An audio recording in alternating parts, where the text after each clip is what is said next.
Chapter 1772. Liang Xinji was angered by Liang Xinyue.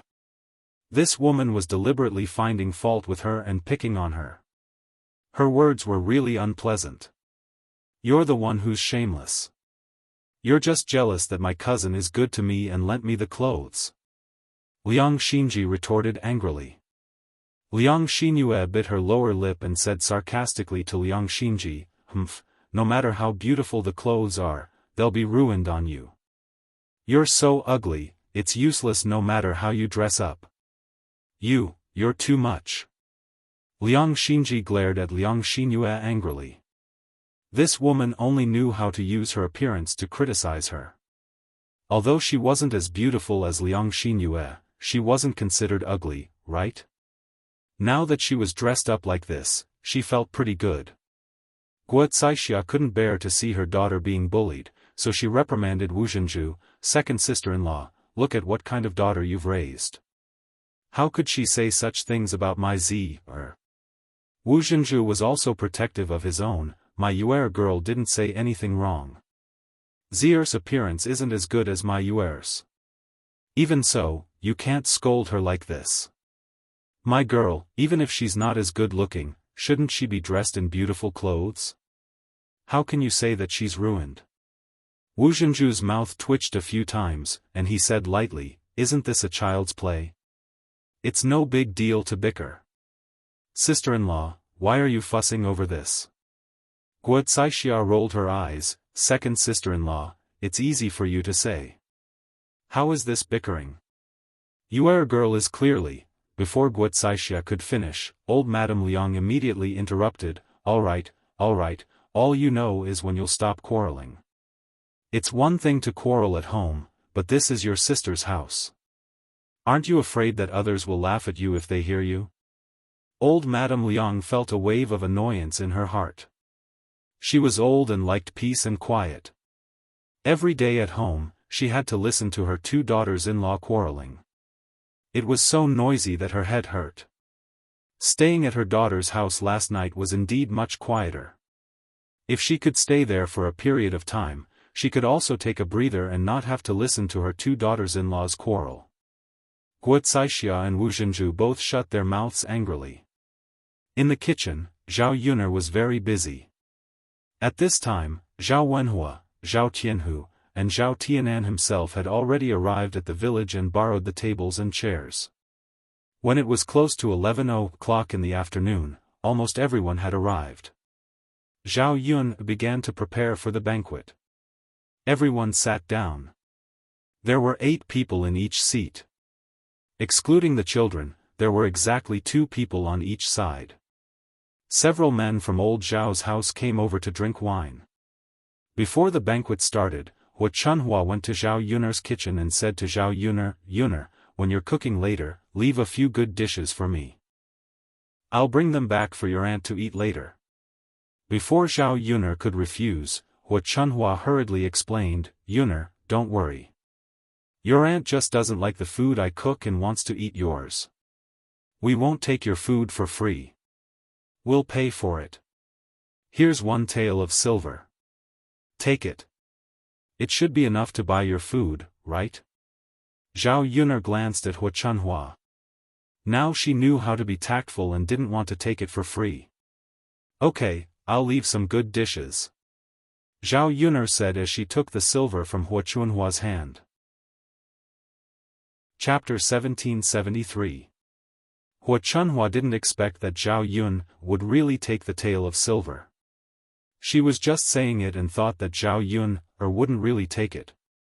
She had underestimated Zhao Yun. With Zhao Yun's calculative personality, how could she not accept her money?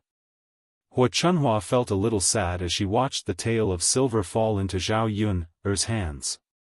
Her heart ached terribly. After all, 1 tael of silver could buy a lot of things. A jin of meat was only 15 copper coins. 1 tael of silver could buy dozens of jin of meat. If they ate meat every day, they wouldn't be able to finish it even after a few months. This girl accepted it with a clear conscience. Seeing that Hua Chunhua was still standing in the kitchen, Zhao Yun raised her eyebrows and asked, "Grandmother, why haven't you left yet? What are you doing in my kitchen?" Hua Chunhua pursed her lips and put away the distressed expression on her face. She said to Zhao Yun, I'll leave now, I'll leave now." After Hua Chunhua left the kitchen, Zhao Yun couldn't help but laugh. Seeing that Zhao Yun suddenly laughed, Liang Jinxiao asked curiously, "Yun, what are you laughing at?" "I'm laughing at grandmother's distressed expression. How can she not be happy to get 1 tael of silver for free?" Liang Jinxiao was amused by Zhao Yun. "I thought what you were laughing at. So it's this. Mother, here's the money." Zhao Yun said as she stuffed 1 tael of silver into Liang Jinxiao's hands. Liang Jinxiao smiled and helped Zhao Yun keep it.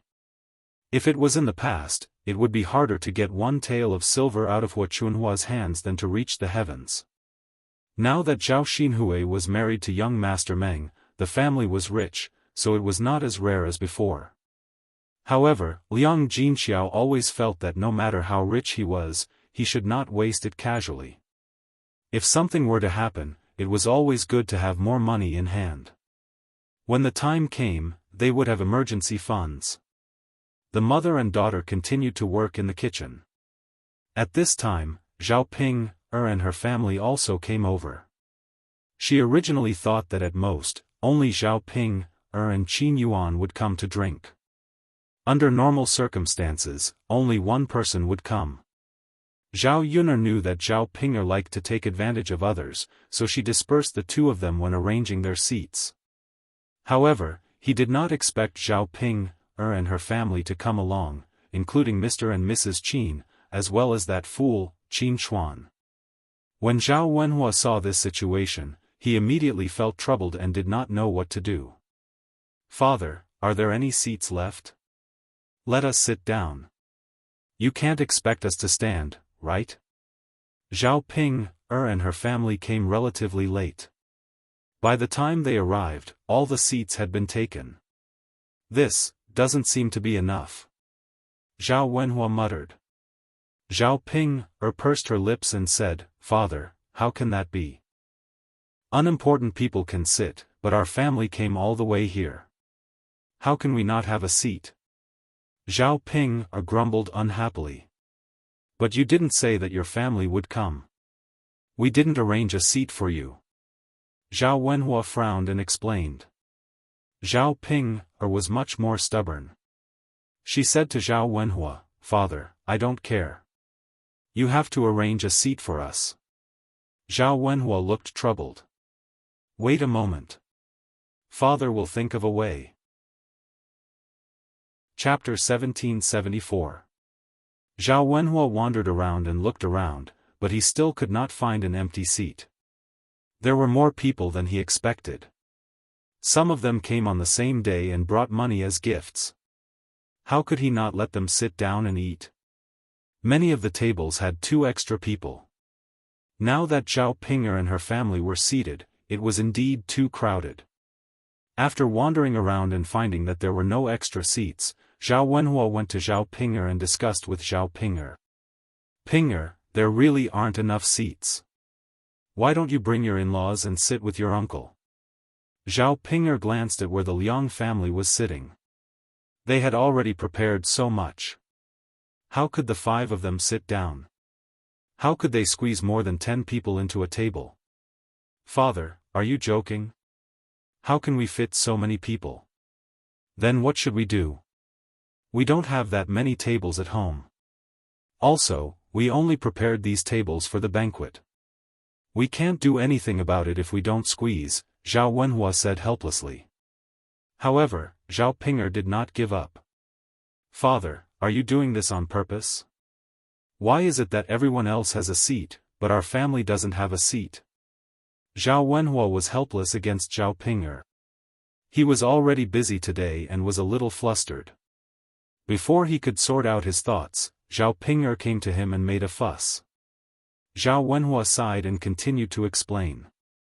"Pinger, didn't they come first and you came later? They already found a seat and sat down. I can't possibly chase them away now, right?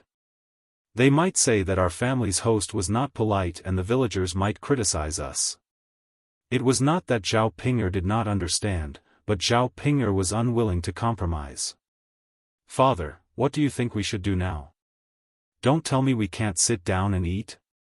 If you don't serve them well, my mother-in-law's family will definitely make trouble for me. Father, do you want to see me suffer? After hearing Zhao Ping'er's words, Zhao Wenhua pondered for a moment. It was useless for him to discuss it with Zhao Ping'er now. He had to discuss it with the family Qin first. However, looking at the Qin family members, it was clear that they were unwilling to compromise. Father, go and discuss it with Yuner. See if we can put together another table for the banquet. We can arrange for you to sit at a new table. That should work, right? Only then did Zhao Ping'er respond, Father, then you should go quickly. Okay. Zhao Wenhua as he spoke and walked towards the kitchen. Zhao Yunlong called out to Zhao Yun. Father, what's the matter? Zhao Wenhua rubbed his hands together and explained the situation to Zhao Yuner somewhat embarrassedly. Yuner, the seating arrangement outside is indeed a little tight. Why don't we add another table for the banquet? We can't treat Ping'er's in-laws too well. They might complain later. Zhao Yuner frowned when she saw Zhao Wenhua's honest look. Zhao Ping'er, that be *tch, actually had the nerve to bring her whole family over. It was already polite of her to let him and Qin Yuan come over for the banquet. He did not expect this family to be so thick-skinned. Chapter 1775. This. Zhao Wenhua frowned. If he were to tell Zhao Ping that, who knew how Zhao Ping would kick up a fuss later. If he had known that so many people would come, he would have prepared an extra table in advance. When he made the arrangements, he didn't think too much about it. He was afraid that if he arranged an extra table, there wouldn't be so many people coming, and the dishes on the table would go to waste. After all, it was very hot in this season, and fresh dishes couldn't be preserved for that long. What's wrong, father? Zhao Yun asked when she saw Zhao Wenhua's troubled expression. Zhao Wenhua sighed and said, I'm afraid that Ping will kick up a fuss again. I'll tell her slowly later. That girl's temper is very stubborn. Zhao Yun felt stifled in her heart. She really had to hand it to that be *tch Zhao Ping. With Zhao Wenhua's personality, Zhao Ping was only domineering in front of her parents, but she was as attentive as a dog when it came to family Qin people. If she let Zhao Wenhua go out, Zhao Ping might make things difficult for him again.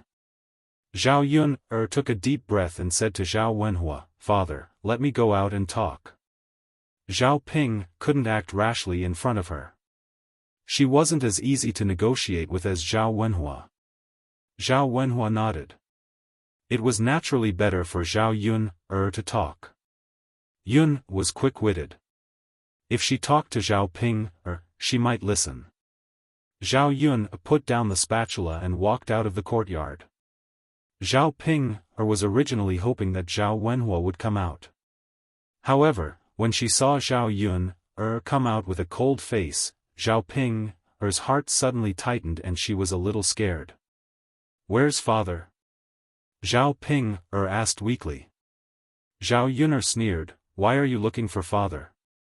I asked my father to arrange a seat for me. Zhao Ping blurted out guiltily. There's only enough space for 2 people. You brought a whole family here at once, so there's no way for all of you to sit down. Zhao Yun replied snappily. Zhao Ping blushed and said unhappily, then what should we do? Since we're already here, you can't just let us go, right? That's your business. Who would bring so many people to a banquet? We're already being polite by preparing 2 seats for you. Sit if you want. But Dad said that he would open another table for me. Zhao Ping was a little unwilling and bit her lower lip. You also said that it was Dad who said that. I didn't agree to this. There are only so many ingredients at home. How can he open another table just because he said so? Zhao Yun's attitude became even colder. Seeing that Zhao Yun had no room for discussion, Zhao Ping could only hope that Zhao Wenhua would hurry out. Unfortunately, Zhao Wenhua was hiding in the kitchen and had no intention of coming out. Zhao Ping instantly became anxious. The Qin couple seemed to have realized that something was wrong with Zhao Ping's situation and walked over. They said to Zhao Ping in a somewhat dissatisfied tone, "Ping, why can't we sit down yet? The guests are already done. We've been doing this for a long time. Your father and I are both old and our legs aren't nimble. How can we stand for so long? Sigh, my feet are already hurting from all this talking." Hearing Mu Chuanfang's complaints, Zhao Ping pursed her lips and said, "Mom, you guys can stand and rest for a while. You'll be able to sit down in a while. I'm discussing with little sister Yun." Mu Chunfang glanced at Zhao Yun and muttered, "Girl, where are your parents? Why aren't they entertaining me? We're in-laws. How can they let their in-laws stand?" Chapter 1776. That in-laws family had the nerve to come over with their whole family. To put it bluntly, it was because they saw that their family was rich and wanted to take advantage of them. Previously, they had treated them well because they wanted Zhao Ping to get married. Now that Zhao Ping this weirdo, was finally kicked out, they did not have to be as polite to the family Qin people as before. Auntie's words are really interesting. Didn't you see that my parents are busy with the banquet? How would they have time to entertain you? Mu Chuanfang's face instantly turned red. No matter how busy they can't not even come out to greet us. And they even made us stand here for so long. It's not polite. Auntie's whole family came over for a meal. Is it polite? Who would bring their whole family to a banquet? And they didn't even greet us. How could we arrange so many seats? The seats are already full. At most, we can squeeze in 2 people. Why don't you all go back? Otherwise, there won't be any seats. You can just stand here and eat." Zhao Yun said bluntly. There was no need to be polite to these weirdos. It was fine to offend the family Qin people. It was better not to have any dealings with these weirdos in the future. They would only be at a disadvantage if they did. This. How can this be? Even if we're not relatives, we're still in-laws. We came all the way here, so how can we go back now? It's not polite to stand and eat. Mu Chunfang complained, expressing her dissatisfaction. Qin Dahai, who was standing at the side, also spoke up, "Little girl, aren't we at the Qin family's place? That's why we didn't treat you as an outsider and came over with our whole family. Now that you're asking us to leave, does that mean you don't want to see us anymore? Our families won't interact with each other in the future?" Zhao Yun could tell that these people were deliberately making things difficult for them. She chuckled and said, "Yes, there's no need to interact with each other in the first place." Mu Chunfang and Qin Dahai were slightly stunned. "You? What do you mean? Your parents didn't even say that. How can you say that?" Zhao Ping was also angry. "Zhao Yun, are you trying to sow discord between my parents and me?" Mu Chunfang sneered and said sarcastically, "I don't think she's trying to sow discord. She's just looking down on us poor relatives. Now that our family is rich and has built such a nice house, we don't need to interact with each other." Qin Dahai too. Zhao Yun rolled her eyes. These people really have a lot of ideas. However, it was none of her business what they thought.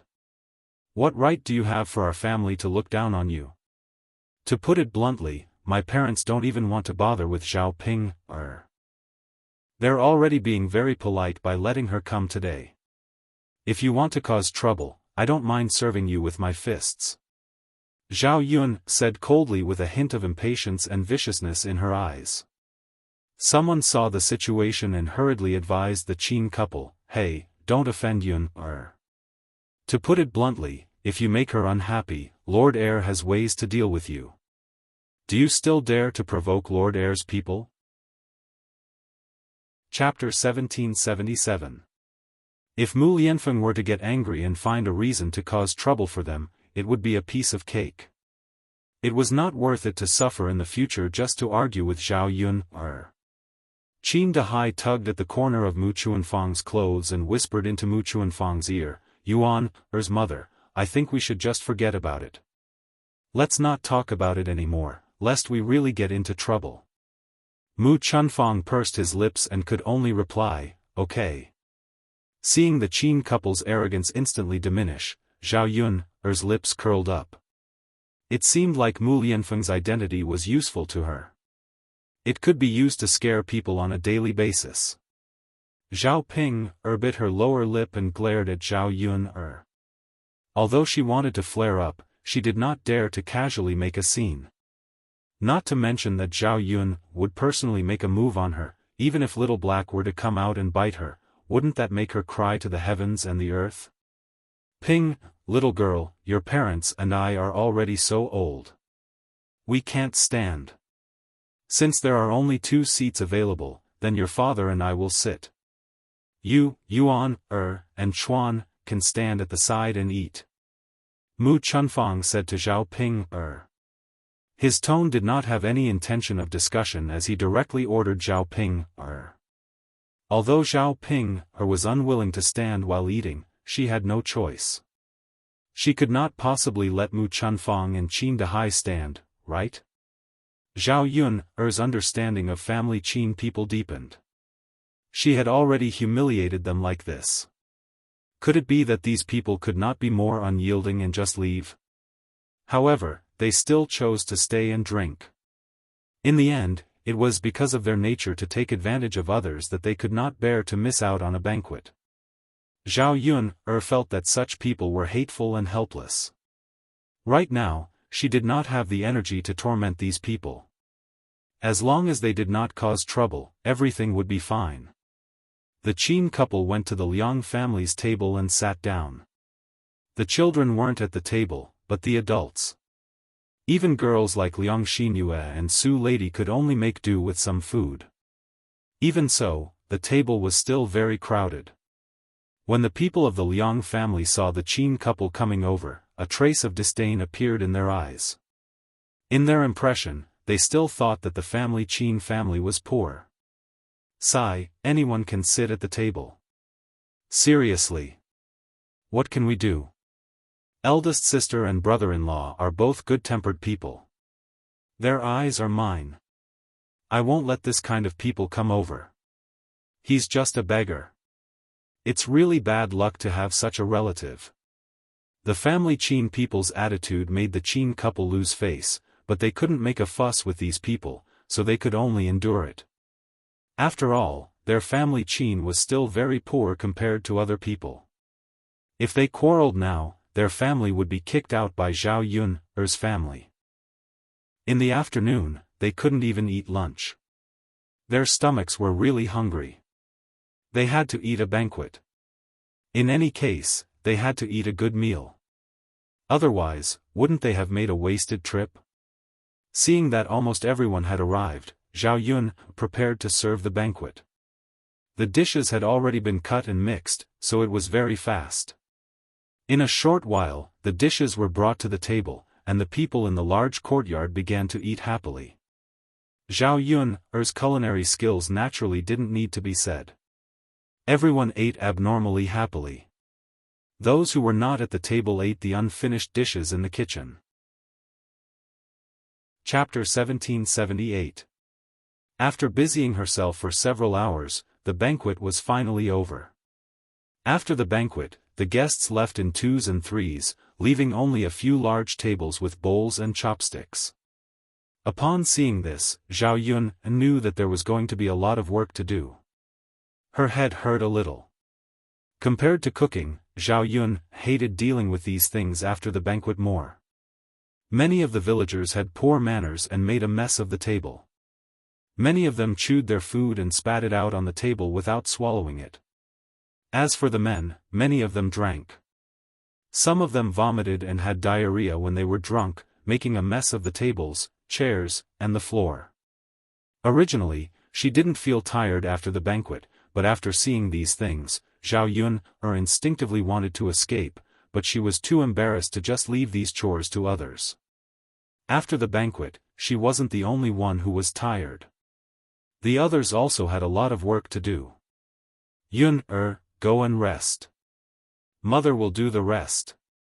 Liang Jinxiao wiped the beads of sweat on her forehead and said to Zhao Yun, with a smile. Zhao Yun saw that Liang Jinxiao was also exhausted. She smiled and said, Mother, let's all rest for a while and work together later. Oh right, we didn't have time to eat just now. Let's eat together now. Liang Jinxiao responded, okay, let's eat first. Your eldest aunt and second aunt haven't eaten yet. There's also Mulan and Mu Hin. Then let's eat together. Zhao Yun called out and moved a clean small table out of the house. A few people who were originally busy gathered at the table and began to eat. The dishes were all leftovers from the banquet, and many of them were meat dishes. Feng Zhangxia happily came forward. Originally, she thought that eating at the table was good, but now she felt that eating after the banquet was good too. She didn't have to fight with others at the table. There was only one plate of good dishes. She took a look just now and saw that many of the women at the table were fighting over a plate of good food. They even cursed at each other. If she was at the table, she would definitely be the same. Now, they didn't even have to fight for food. They could just pick the best ones. While eating, Feng Zhangxia discussed with Zhao Yun. Yun, there's so much leftover food in your house. It'll be a waste if we can't finish it. Can I bring some for your cousin-in-law later? Zhao Yun was speechless when she saw the greed in Feng Zhangxia's eyes. The whole family had come over to eat, and they were still thinking of bringing some back.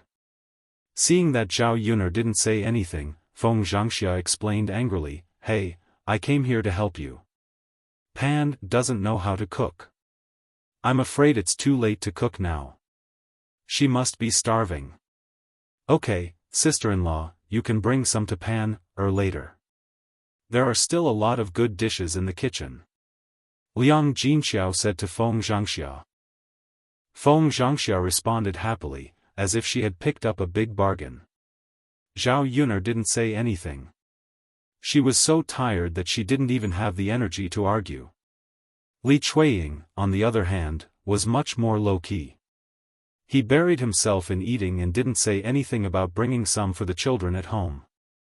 If it was before, with Li Chuiying's temper, he would definitely find her and ask her to bring some back. Chapter 1779. Li Chuiying was a little embarrassed. This. Yun, how can I bring it back? You can keep it for a few days at home. It's okay. It's not a big deal. You don't have to cook for Tianyu and Jing when you go back. Feng Zhangxia hurriedly agreed. Second sister-in-law, since Yun has said so, why are you still refusing? Only then did Li Chuiying respond, then I'll put some on later. Okay. They finished their meal quickly. Zhao Yun touched her stomach. She didn't know if it was because she was full, but she still felt a little sleepy. After Feng Zhangxia finished eating, she ran to the kitchen happily. She hurriedly picked up the dishes she had picked up and piled them in a bowl. Li Chuiying didn't move. Zhao Yun looked at Li Chuiying in confusion. Second aunt, why don't you do it? There's no hurry. Let eldest sister-in-law finish picking first. You can just pack whatever you like. Later, I'll ask eldest sister-in-law to bring it back for me, Li Chuiying said with a smile. Zhao Yun was even more confused. Second aunt, aren't you going back? The table at home hasn't been cleaned yet. How can you and mother be busy? That's why I'll stay and help you out. Hearing Li Chuiying's words, Zhao Yun was slightly touched. So many people didn't want to help. It was not easy for Li Chuiying to think of this. It's okay, second aunt. You've been busy the whole day. It's not right to make you busy again. Zhao Yun declined. How can you be so polite with me? It's okay. I have nothing to do at home anyway. I've eaten and brought food to your house. If I don't help you out, I'll feel bad, Li Chuiying insisted. Zhao Yun saw Li Chuiying's sincere face. She didn't mean to help. If she refused, it would seem that she made the relationship between them too estranged. Zhao Yun thought for a moment and agreed. Okay, then I'll have to trouble you again later. Li Chuiying said with a smile, You silly girl, why are you so polite? I'm not helping you for nothing this time. I'm eating and taking food. I'll feel bad if I don't do anything. Li Chuiying's words were honest. Normal people would feel the same way. If it was Zhao Yun, she would also try her best to help others do more work. However, when Feng Zhangxia heard Li Chuiying's words, she felt that she was embarrassed. Didn't she eat and take food too? Moreover, she was counting on Zhao Yun, to help her family hold banquets in the future. If she stayed and continued to help Zhao Yun, she should be better than Li Chuiying. But when she glanced at the leftover bowls and chopsticks on the table, Feng Zhangxia immediately deflated.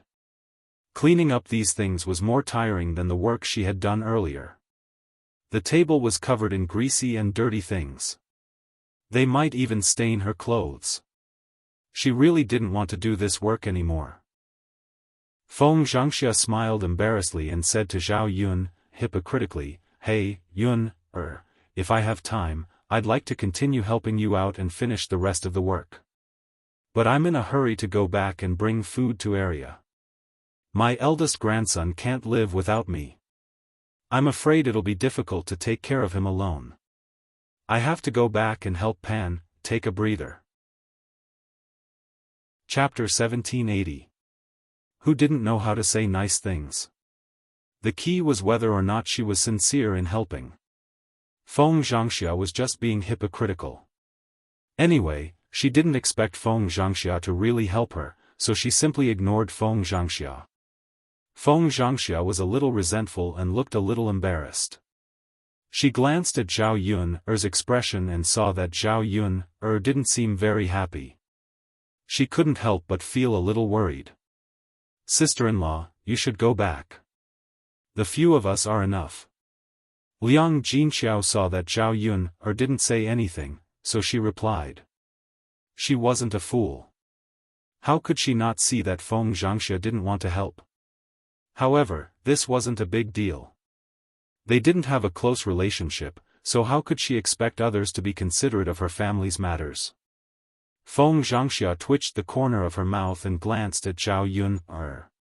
She held the bowl in her hand and laughed.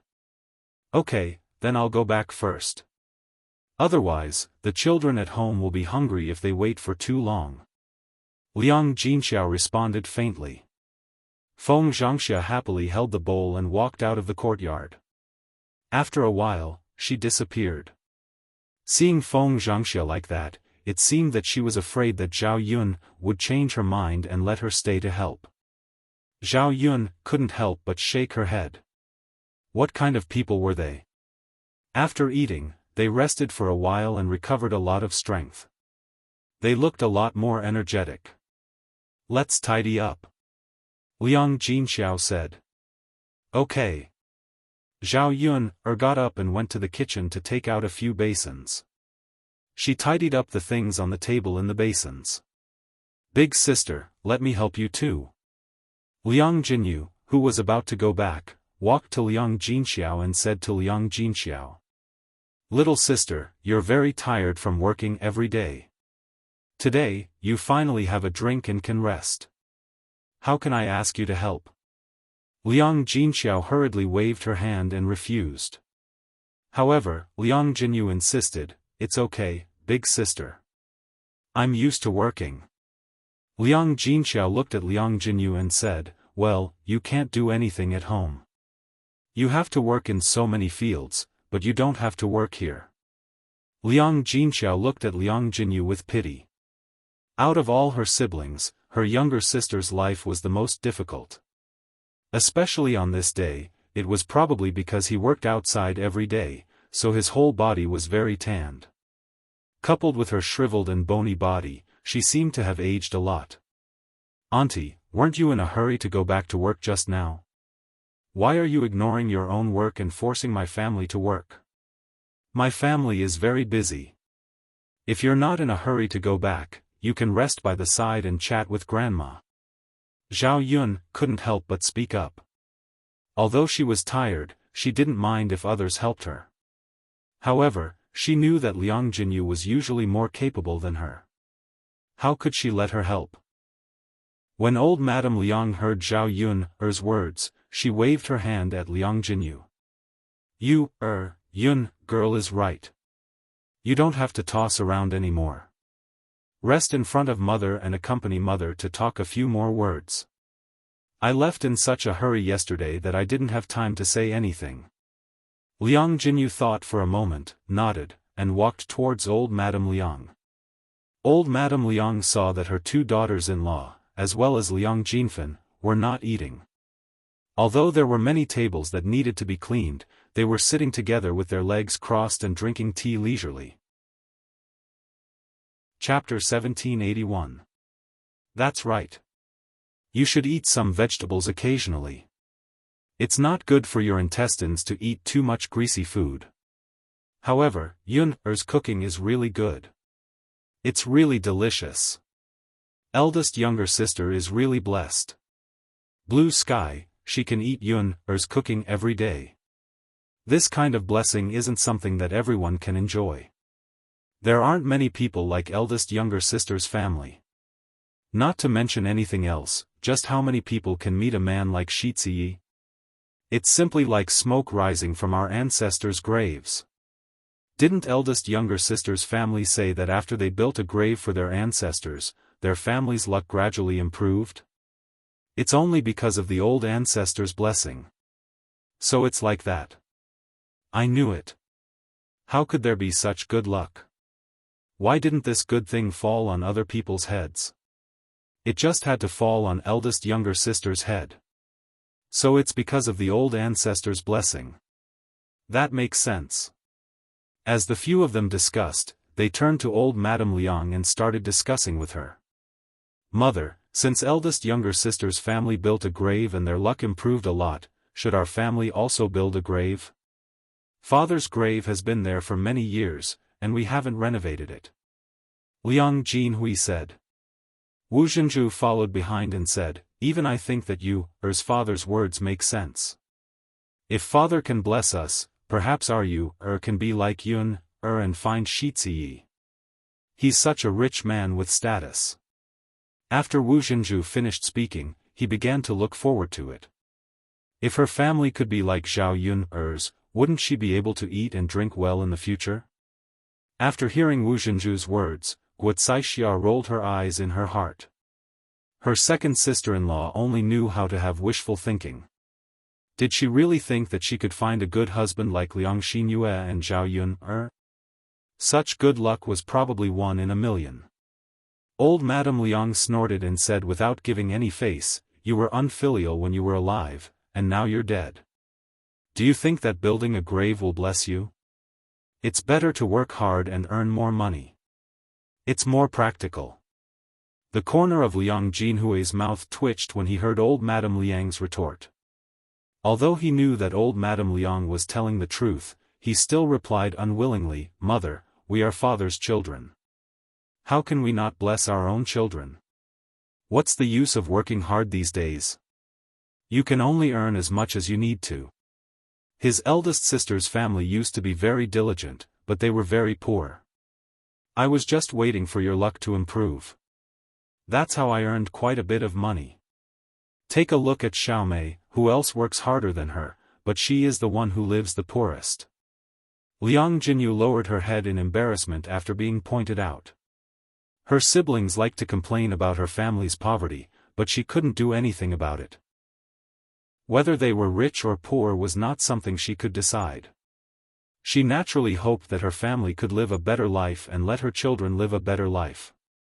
Seeing the disappointment in Liang Jinyu's eyes, old Madame Liang said to Liang Jinhui in annoyance, all right. You only know how to talk nonsense. You people are always thinking about nonsense. Is living a hard life now, but she's willing to work hard. Who knows, she might live better than you in the future. Life is full of ups and downs. Who can say for sure what will happen? Liang Jinhui finally shut his mouth resentfully. Chapter 1782. Liang Jinshun stood up lazily. As he stretched, he mumbled, I'm too full. It's uncomfortable to sit. It's better to get up and walk around. Guocaixia chimed in, yes, it's uncomfortable to just sit. It's better to get up and walk around. Liang Jinfen also chimed in, no, I'm too full. It's hard for me to digest all of this. It's been a long time since I've eaten so much. When old Madame Liang saw their expressions, she became angry. They couldn't even do their work properly. When they were eating, they fought so hard for the dishes on the plates. Now that they were full, they were pretending to be obedient. Old Madame Liang looked at the busy Liang Jinxiao and Zhao Yun. She said to Liang Jinfen, since you're uncomfortable sitting and your stomach is so full, why don't you help your elder sister? Can't you see that she's busy? Your younger sister knows how to help, but you're just sitting there and not moving. Old Madame Liang's words were not only for Liang Jinfen, but also for her two daughters-in-law. She couldn't say it directly to her two daughters-in-law, so she pointed at Liang Jinfen and hinted for her two daughters-in-law to help out. Liang Jinfen was instantly displeased. He pursed his lips and muttered, Mother, I'm here to eat, so I'm a guest. Which host would ask their guests to help out? Old Madame Liang said angrily, you really think of yourself as a guest. Even if you're a guest, she's still your elder sister. If you can help, you should help. According to what you said, your younger sister is also a guest. How would she know how to help out? To put it bluntly, she's just lazy. Liang Jinfen blushed and complained, Mother, how can you say that? How can I say that? Am I not telling the truth? Mother, old Madame Liang sighed and said to her two daughters-in-law, as relatives, we should help each other. Look at how busy your elder sister is. Why are all of you just sitting there? Only then did the two daughters-in-law realize that old Madame Liang was hinting for them to help Zhao Yun's family. Guocaixia smiled awkwardly and explained, Mom, it's because we ate too much for lunch. Our stomachs are so bloated that it's inconvenient for us to walk around, but we can't do our work properly. If I go to help eldest sister's family now, I might not be able to help, but instead make things even messier. Old Madame Liang snorted softly. She naturally knew that this was just an excuse from her eldest daughter-in-law. It was rare for Wu Zhenju to stand on the same side as Guocaixia. He said to old Madame Liang, That's right, Mother. We're all full from eating. How can we still have the strength to help eldest sister's family? It's not like we don't want to help. As soon as Wu Zhenju finished speaking, Liang Xinyue pulled Wu Zhenju and whispered something in Wu Zhenju's ear. Wu Zhenju immediately changed his mind and said to old Madame Liang with a smile, Mother, you're right. We're relatives. As a family, we should help each other. How can we be so distant? I'll go help eldest sister's family now. Wu Zhenju's sudden change in attitude made old Madame Liang somewhat puzzled. What medicine did her second daughter-in-law sell in her throat? Did she really become diligent? What did Liang Xinyue say to Wu Zhenju's ear just now? Chapter 1783.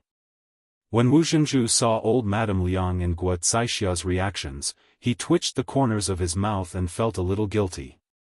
He was afraid that old Madame Liang and Guocaixia would see through him, so he quickly turned around and ran in the direction of Liang Jinxiao. When he ran in front of Liang Jinxiao, he politely said to Liang Jinxiao, Eldest sister, I have nothing to do here, so I'll help you clean up. Liang Jinxiao was stunned and looked at Wu Zhenju suspiciously. If these words came from someone else's mouth, she would feel that it was normal. However, when it came from Wu Zhenju's mouth, she felt that something was wrong. Her second sister-in-law had never been so enthusiastic. Today was the first time. "What's wrong, eldest sister?" Wu Zhenju blinked and asked Liang Jinxiao. Liang Jinxiao came back to her senses and quickly waved her hand. She said to Wu Zhenju, "No need, second sister-in-law. You go and rest. I can handle it. It's so dirty and tiring. How can I let you dry it with your hands? What if your clothes get dirty?" Wu Zhenju gave a fake smile and grabbed the wooden basin from Liang Jinxiao's hand. He minded his own business and cleaned it up. "Oh, eldest sister, what's our relationship? Why are you being so polite with me?" Yang Jinxiao saw this and knew that she couldn't refuse Wu Zhenju's help. She thought about it and sighed. Since Wu Zhenju really wanted to help, then let him be. If she refused too much, it would make the relationship between the two families seem too distant. Zhao Yun noticed the movement on Wu Zhenju's side and was also puzzled. Her second aunt was probably scheming something in her heart. However, she would deal with whatever came her way. This Wu Zhenju better hope that he didn't have any bad intentions. Otherwise, with her around, he wouldn't be able to get any benefits. After all, Zhao Yun wasn't easy to deal with. It took a long time for the family to clean up the table. Zhao Yun didn't throw away the leftovers. Instead, she collected them and gave them to the chickens at home. She didn't have to feed the chickens. Zhao Wenhua and Zhao Tianan returned the clean table to the owner's house. These tables and chairs were all borrowed, so it was best to return them as soon as possible. The bowls and chopsticks had to be cleaned up, but the water in the water tank at home had been used up. Mu Lianfeng took 2 buckets and went to the river to fetch more water. Liang Xinyue looked in the direction where Mu Lianfeng left and followed him eagerly. She didn't have a chance to be alone with the heir apparent. This time, she had to make good use of it. Wu Zhenju was so tired that he was panting. He was already full and tired from working. Now, he had to clean up so many bowls and chopsticks at once. He had to wipe the table with all his might. It was a physical task. Wu Zhenju walked in front of Liang Jinxiao fawningly. He wiped the sweat on his forehead and massaged his waist. He smiled and said, "I'm finally done." Liang Jinxiao thanked him. "Second sister-in-law, thank you for your hard work." Wu Zhenju hurriedly waved his hand and said, It's not hard, it's not hard. There's no need to be so polite between us." Liang Xinxiao smiled. She wasn't used to Wu Zhenju's sudden attitude towards her. She felt that something was wrong. The bowls and chopsticks were placed in the basin. Some of them had already been washed.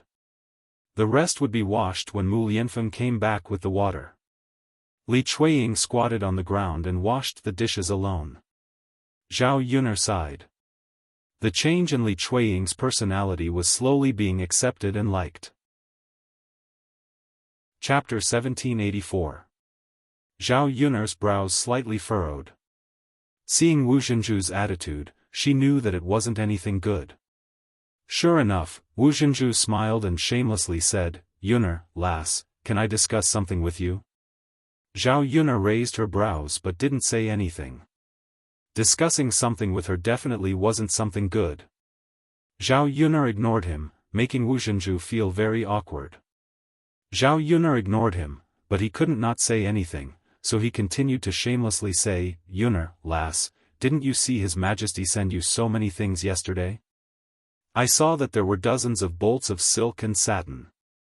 You definitely won't be able to wear them all by yourself. Why don't you give one to my Yuer, lass, and let Yuer make a set of beautiful clothes? You also know that Yuer is about to have a husband at this age, so she should have a set of good clothes to support her face, right?"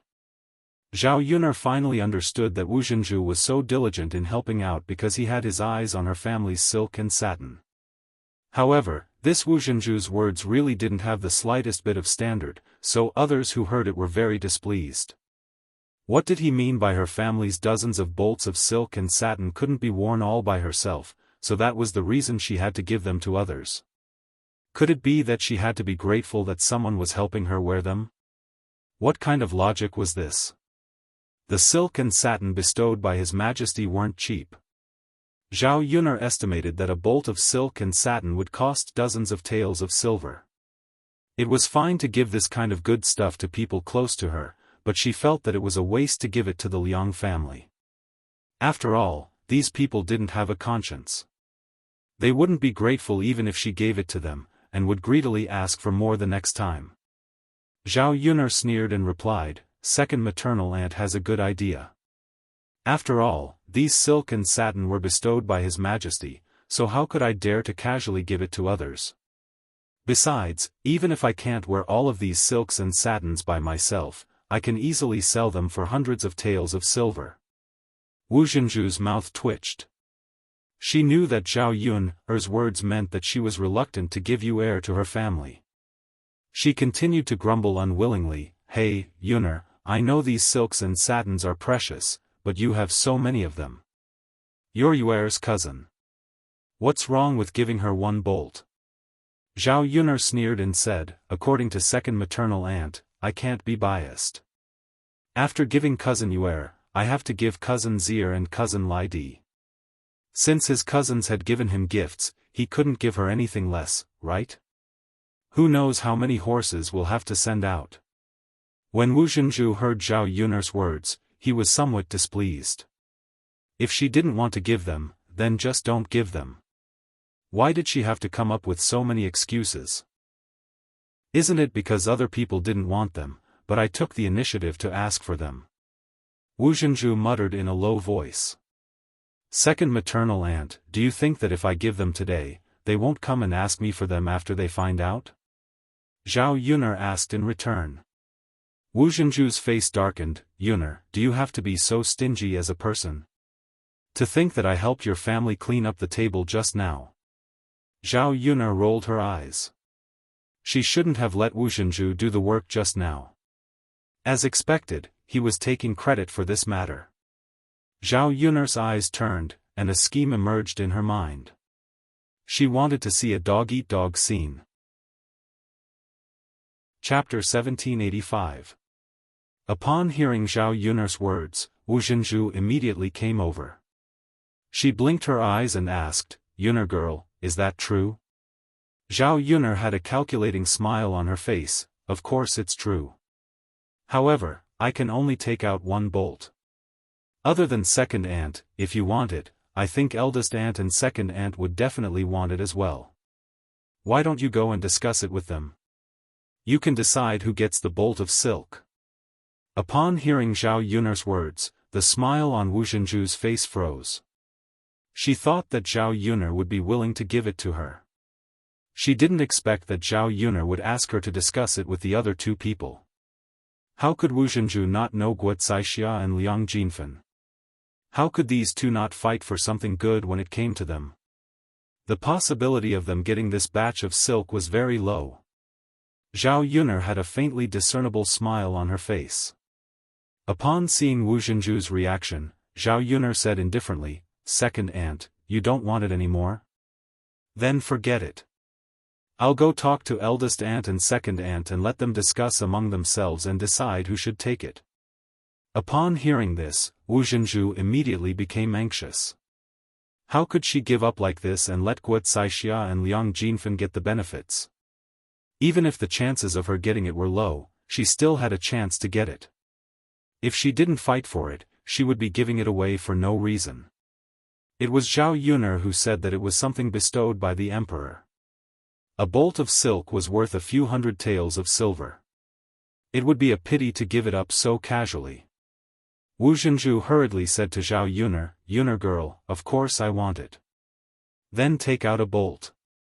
I'll discuss it with your eldest aunt and second aunt." Zhao Yuner smiled, and there was a hint of playfulness in her eyes. Zhao Yuner went and took out a batch of silk and satin from the room. She picked out a batch that she didn't like and took it out. Even so, this silk was a rare treasure in the eyes of the villagers. When Guocaixia and Liang Jinfen heard them discussing who should take the silk, they refused to give in and started arguing. Wu Zhenju said, "I was the one who asked Yuner for a bolt of silk cloth first. Since Yuner can only take out one bolt, I think the leather silk cloth should belong to me." Liang Jinfen's face darkened. He stared at the silk cloth in Zhao Yuner's hands with a hint of greed in his eyes. He started arguing with Wu Zhenju, "Second sister-in-law, you can't say it like that. No matter who asked Yuner for it first, since Yuner took it out for us to discuss, then we all have a chance. Otherwise, we wouldn't have just given it to you. What's the point of discussing?" Although Liang Jinfen's words were vulgar, his attitude was very unyielding. He was determined to fight for it. Guocaixia snorted, "That's right, second sister. Your words don't make any sense. If there's no one to give it to, then we have to discuss it together." Wu Zhenju's mouth twitched. He thought for a while and said, "I think this silk cloth should be given to me. If my Yuer wants to marry into a family, she must dress decently. Only then can she find a rich family.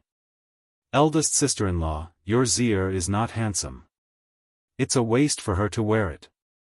She can't find a rich family like my Yuer." Wu Zhenju's words made Guocaixia very uncomfortable. Her second sister-in-law was clearly saying that her Zier was not as good as Liang Xinyue. As a mother, how could she tolerate her daughter being slandered and looked down upon? Chapter 1786. The last thing Wu Zhenju wanted to hear was Guocaixia's words. He replied unhappily, "Yuer's marriage is only known to the people in her own village. How would they know if she went to another village or town to find a husband?" Guocaixia snorted and exposed Wu Zhenju without giving him any face. "Second sister-in-law, don't tell me you're treating people as fools.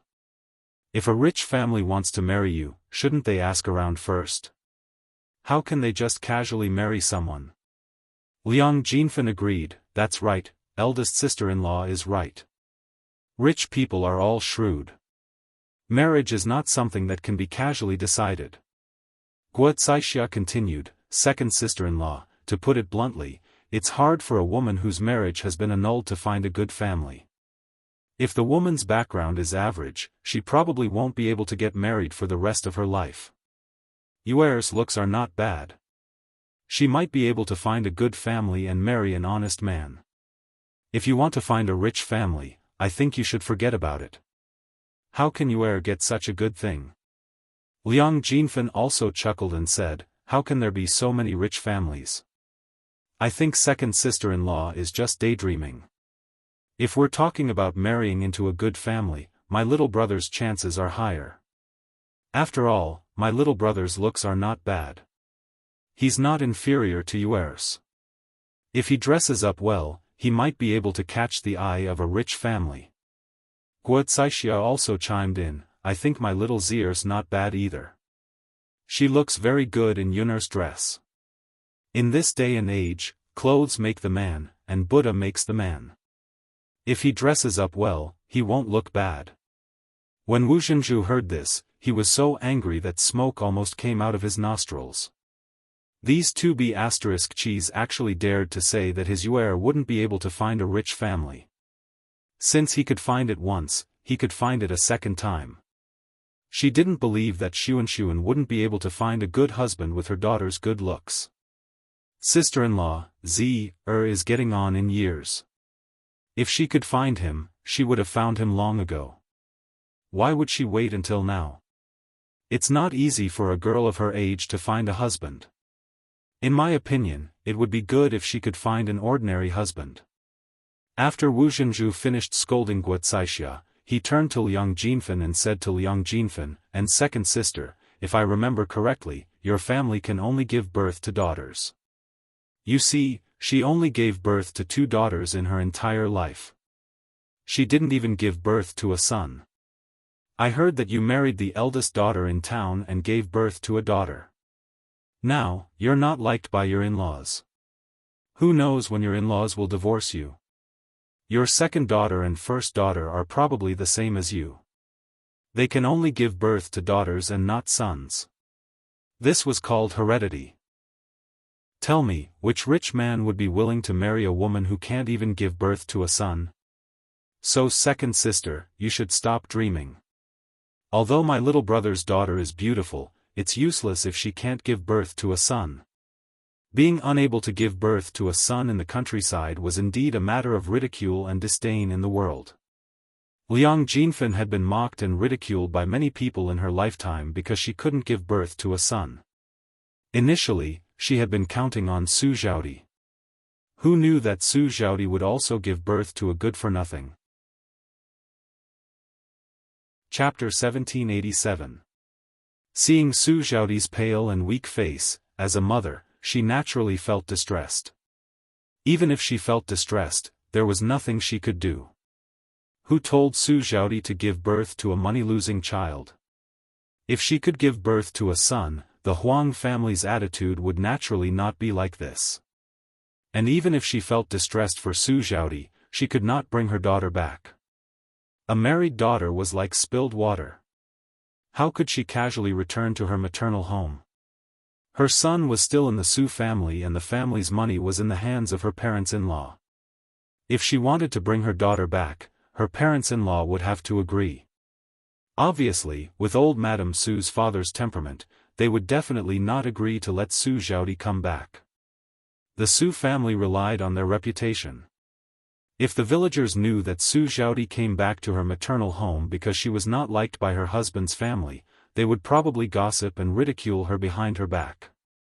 Su Xiaodi also cried and complained to her that her husband's family had said that if she did not give birth to a son in the next child, her husband would divorce her and marry another woman. Since she could not give birth to a son, there would always be a woman who could help the Huang family. Thinking of this, Su Xiaodi somewhat collapsed. She was really worried that if she could not give birth to a son in the next child, she would really be divorced by the imperial family. When that time came, she did not know how many people would laugh at her. After all, when she got married, she was very proud. If she was shamed, she would only be laughed at even more miserably. There was a saying that the higher you stand, the more painful it is to fall. Su Xiaodi felt that she could not bear the consequences of being divorced. Perhaps she would take it too hard and commit suicide. Liang Jinfen was very distressed when he heard this. He was also worried about Su Xiaodi's fate after being divorced. At that time, she would be even more ashamed to see people. Now that her daughter married a good husband's family, she had something to show off in front of others. If her daughter was divorced by her husband's family, how could she raise her head? However, having children was not something that they could control at a young age. If she could give birth to a son, she would have done so long ago. If she had a son, she would not be poked at behind her back like she was now.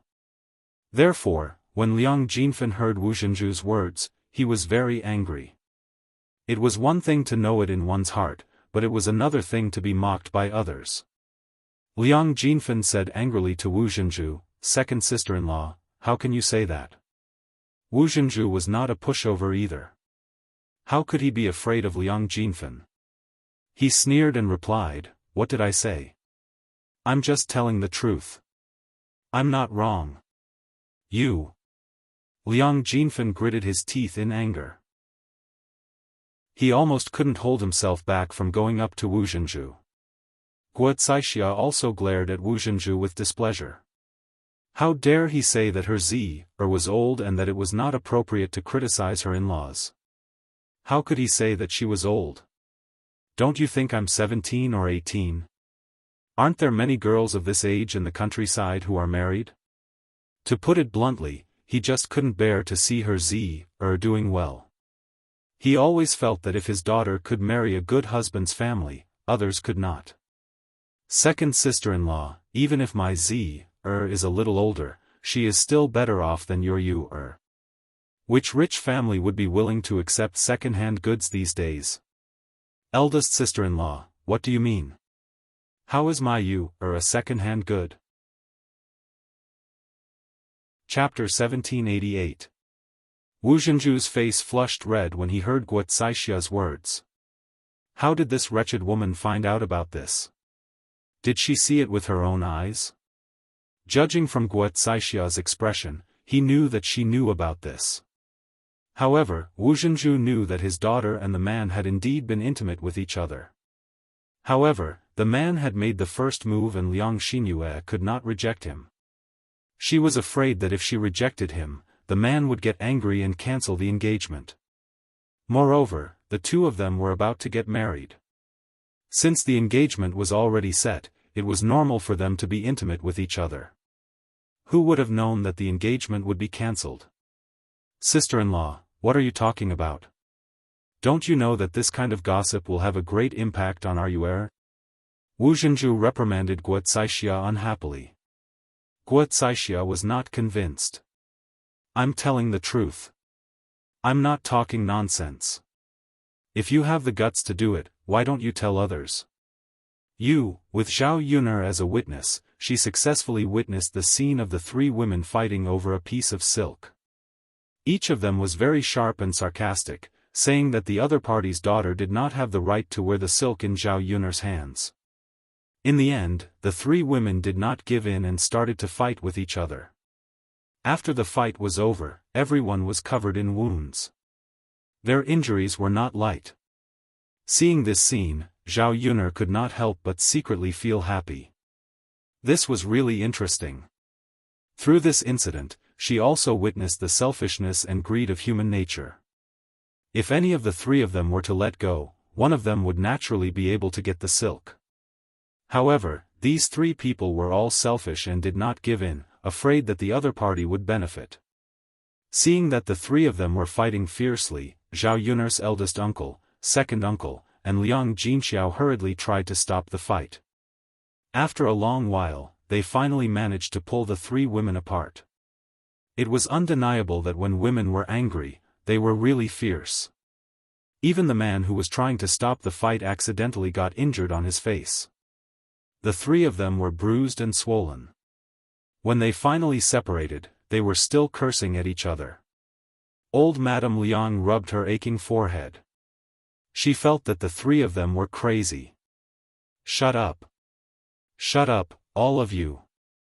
Old Madame Liang scolded unhappily. The three women acted as if they hadn't heard anything. They continued to curse and almost started fighting again. Old Madame Liang was so angry that she clutched her chest and couldn't stop muttering, "Rebel, rebel, all of you are rebelling.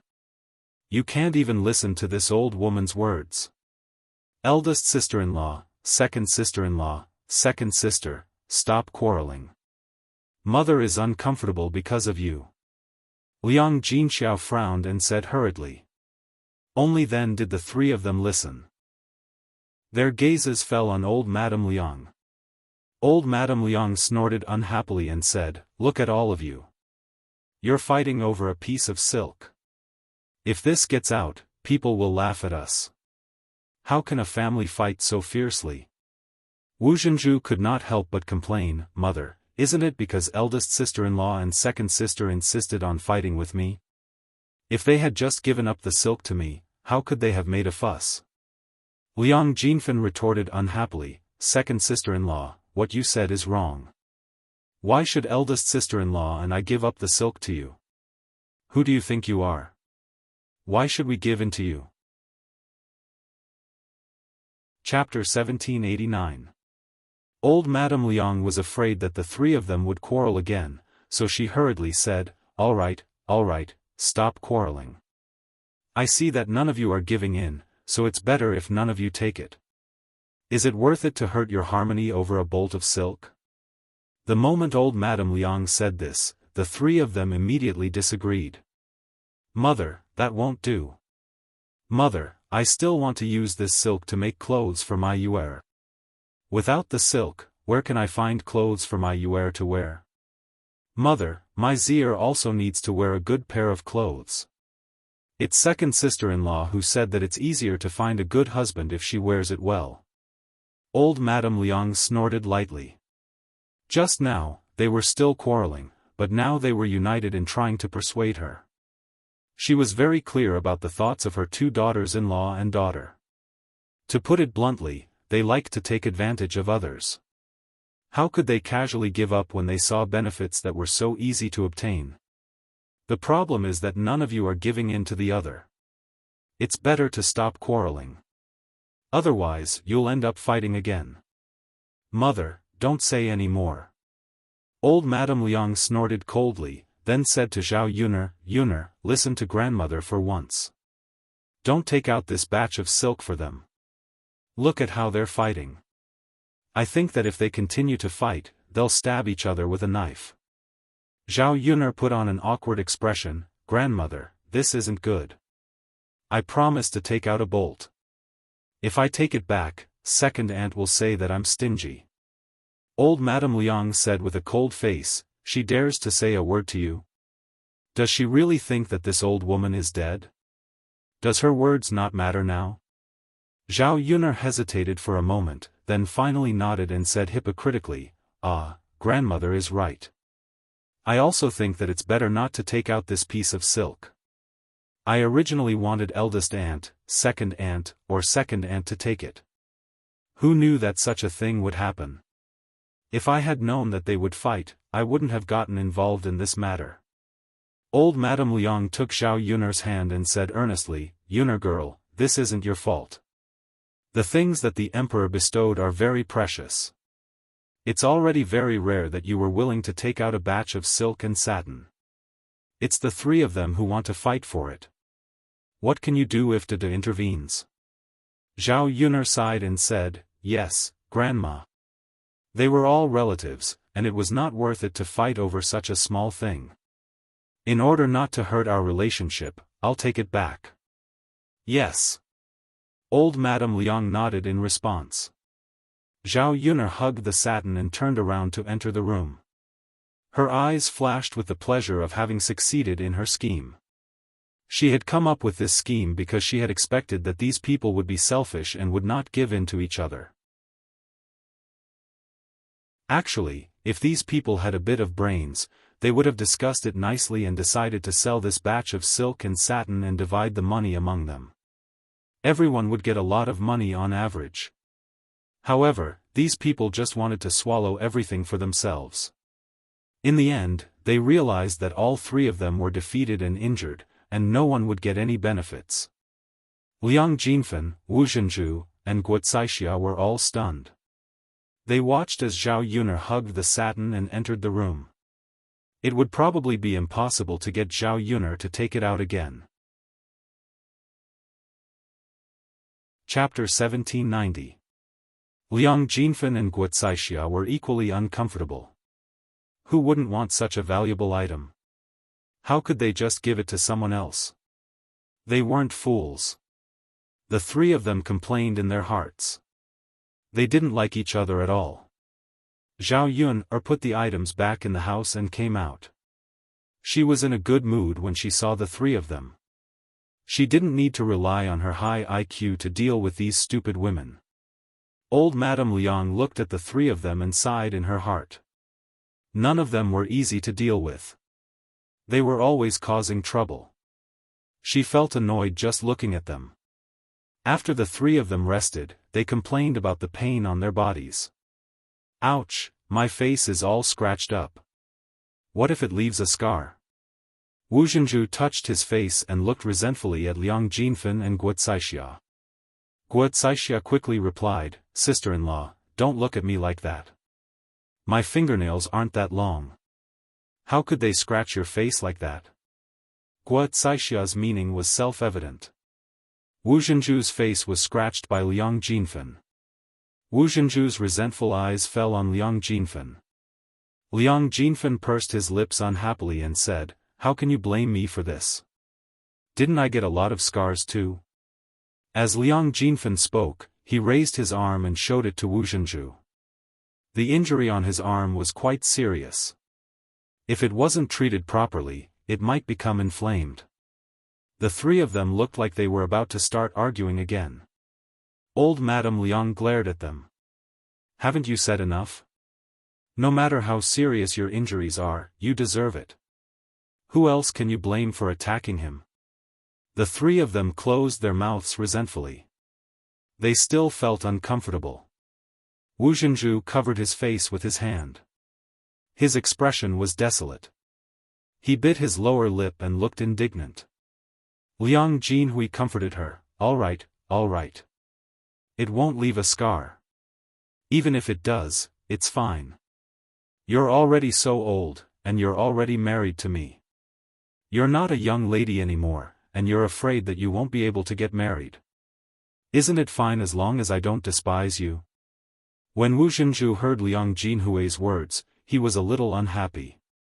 What do you mean by it's fine even if I have a scar at my age? Don't tell me that I won't be able to meet people in the future. Are you the only one who can see it? If I go out, people will definitely laugh at me. I don't want it. Liang Jinhui couldn't understand why a woman valued beauty so much. Even though she was old, she would still care about her appearance. She wouldn't just make do with it casually. Okay, okay, okay. Don't be angry. You're right. Let's go back to town and get some ointment. It shouldn't leave a scar. I heard that there's a doctor in town who makes good ointment. Although it's a little expensive, the effect is good. Although Wu Zhenju was reluctant to spend money, he thought about his face. He felt that he had to buy it back no matter what. As long as it didn't leave a scar, everything else was negotiable. After this side returned to silence, Liang Xinyue followed Mu Lianfeng to the riverside. Liang Xinyue looked at Mu Lianfeng's tall back. Her heart was filled with admiration. This high-quality man looked different from the rest. He was extraordinary. Even his back was better looking than the rough men in the mountains. If she could be with such a man, how happy would it be? Mu Lianfeng didn't notice that a woman was following behind him. When they reached the riverside, she heard someone call out to her softly. Chapter 1791. Mu Lianfeng frowned and turned his head to see Liang Xinyue standing behind him. As Zhao Yun'er's cousin, Liang Xinyue had been staying at Zhao Yun'er's house for the past 2 days, so Mu Lianfeng naturally recognized her. Due to their relationship as relatives, Mu Lianfeng replied indifferently, "What's the matter?" Liang Xinyue shook her head and stared at Mu Lianfeng with infatuation. Mu Lianfeng frowned in disgust. Liang Xinyue's gaze made him feel very uncomfortable. If you have something to say, just say it. If there's nothing else, then forget it. Mu Lianfeng turned his head away and ignored Liang Xinyue. He wasn't a fool. How could he not see that Liang Xinyue was interested in him? However, he had no interest in Liang Xinyue at all. It wasn't just because he didn't like women like Liang Xinyue. Most importantly, he already had Zhao Yun'er, so he wouldn't consider other women. No matter how outstanding other women were, he wouldn't take another look at them. This was even more true for Liang Xinyue. Liang Xinyue felt a sense of loss when she saw Mu Lianfeng's cold attitude towards her. She felt very uncomfortable. Why wasn't Master Shitzi willing to take another look at her? If they were at Zhao Yun'er's house, then it would be fine. After all, Zhao Yun'er was there, so Mu Lianfeng couldn't be too obvious. However, now that Zhao Yun'er wasn't there, couldn't Master Shitzi be a little more enthusiastic? Liang Xinyue bit her lower lip and her eyes were filled with unwillingness.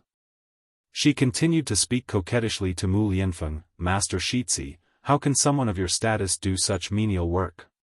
Cousin is really... She doesn't know how to care for you.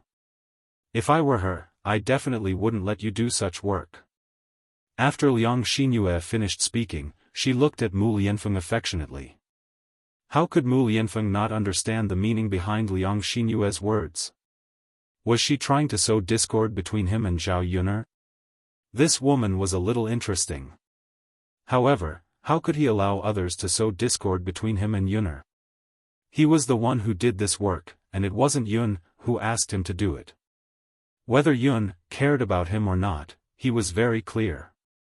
Thus, he said unhappily to Liang Xinyue, "This is my business. I'm willing to do it, and it has nothing to do with Yuner. Master Shitzi. I'm just saying. You're very tired from carrying the water. Do you want me to help you?"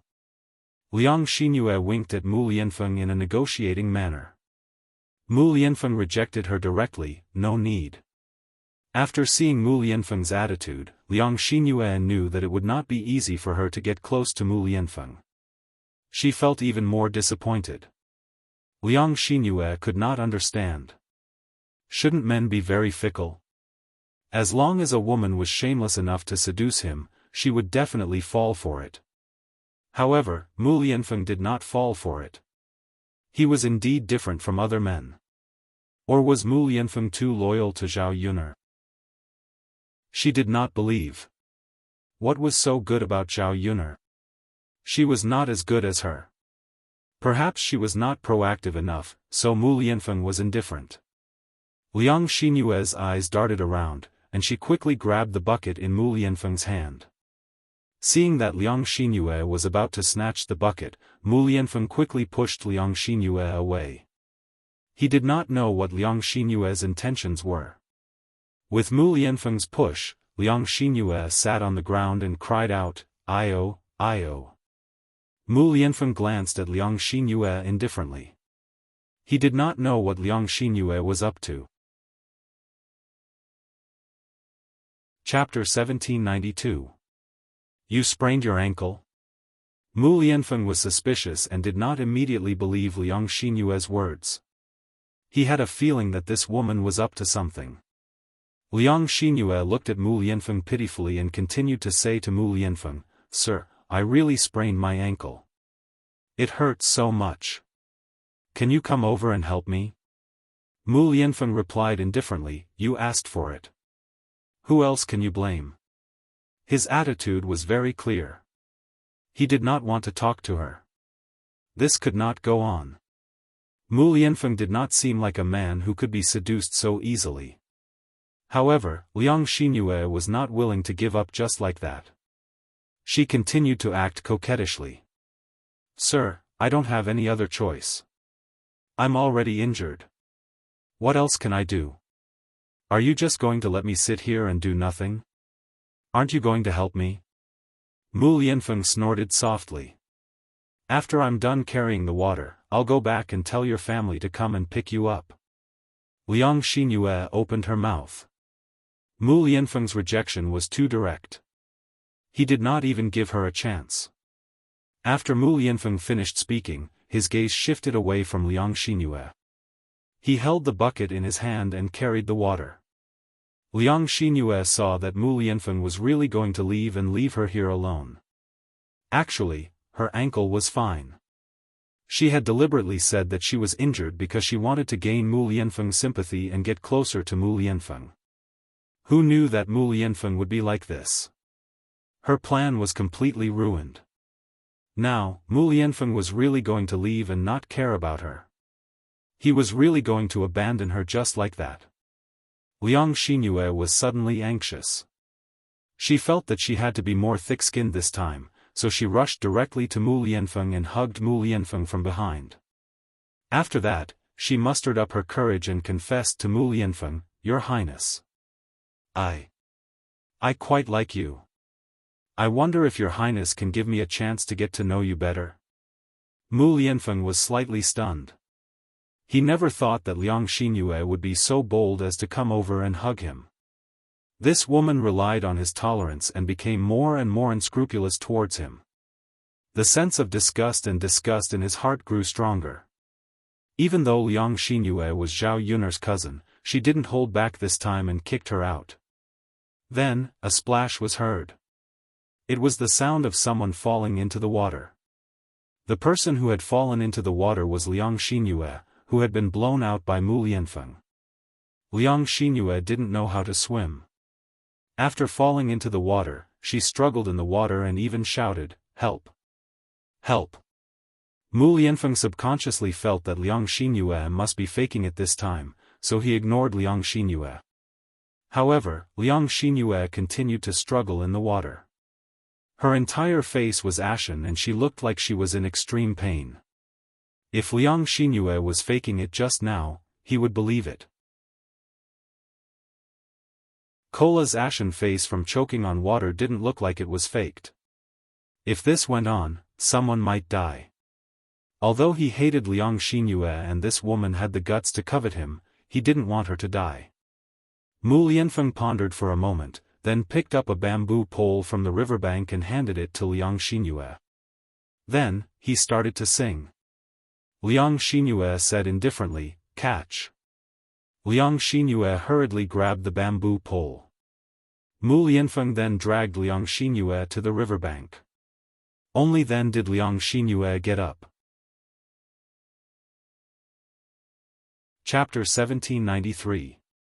She felt that if she had come ashore any later, she would have choked to death in the river. It felt so good to breathe in the fresh air now. Thinking about it, Mu Lianfeng was really ruthless. He didn't show any mercy and directly kicked her into the river. He didn't have any tender feelings for the fairer sex. Cough, cough, cough. Liang Xinyue coughed heavily a few times and looked pitifully at Mu Lianfeng. She originally thought that Mu Lianfeng would look at her one more time out of guilt. However, Liang Xinyue realized that she was thinking too much. Mu Lianfeng only glanced at her indifferently and then turned to leave with the water. "Shi Ziyi." Liang Xinyue called out pitifully. Mu Lianfeng didn't respond at all and only showed his back. Was he going to leave her here alone and not care about her? How was she going to go back when she was all wet? "Shi Ziyi." Liang Xinyue's voice was louder this time. Mu Lianfeng showed his determination with his back facing her. Seeing that Mu Lianfeng really didn't want to talk to her anymore, Liang Xinyue finally gave up. After soaking her clothes in the water, Liang Xinyue's entire body was wet. Her clothes stuck to her body and a few private parts were faintly discernible. If someone saw this, they would definitely say something. At this time, Lu San happened to see Liang Xinyue sitting on the shore after falling into the water. After seeing Liang Xinyue's appearance and her faintly discernible figure, Lu San swallowed his saliva and then ran over to Liang Xinyue eagerly. "Ah, miss, did you accidentally fall into the water?" Lu San asked politely. Liang Xinyue bit her lower lip and responded with an aggrieved expression. "Ah, so pitiful. A girl like you has suffered so much." After hearing Lu San's words, Liang Xinyue felt even more wronged. Wasn't that right? How could she have known that Mu Lianfeng would be so cruel to her? She was a young lady and was weak to begin with. How could she withstand such torture? Seeing that Liang Xinyue was so wronged that she was about to cry, Lu San hurriedly comforted her. Okay, miss, don't cry. No matter what, it's all in the past now. It's okay. As long as you're fine, it doesn't matter, right?" Liang Xinyue nodded in agreement. Lu San smiled and continued, Miss, do you want me to help you?" Liang Xinyue thought for a moment and looked at Lu Sanchong. She was smiling so warmly, so she shouldn't be a bad person. After she had choked on the water, she felt that she couldn't muster up any strength after tossing and turning. If she had someone send her off, she would be able to go back earlier. Otherwise, she couldn't just sit here and do nothing, right? Although the weather was hot now, it was easy to catch a cold if she didn't go back and change her clothes. If she fell sick, it would be even more torturous. So she nodded. "Thank you so much." Lu San hurriedly waved his hand. "Oh, miss, you're too polite. I like to help others when they're in trouble." Liang Xinyue nodded and smiled at Lu San. "Big brother, you're really a good person." Lu San's smile hid a hint of calculation. He was indeed a good person, but he would only be good to women, and the youngest and most beautiful women. Of course, he wouldn't tell Liang Xinyue the calculation in his heart. Chapter 1794. Lu San smiled mischievously, while Liang Xinyue responded gratefully. Well, that's why Big Brother is such a good person.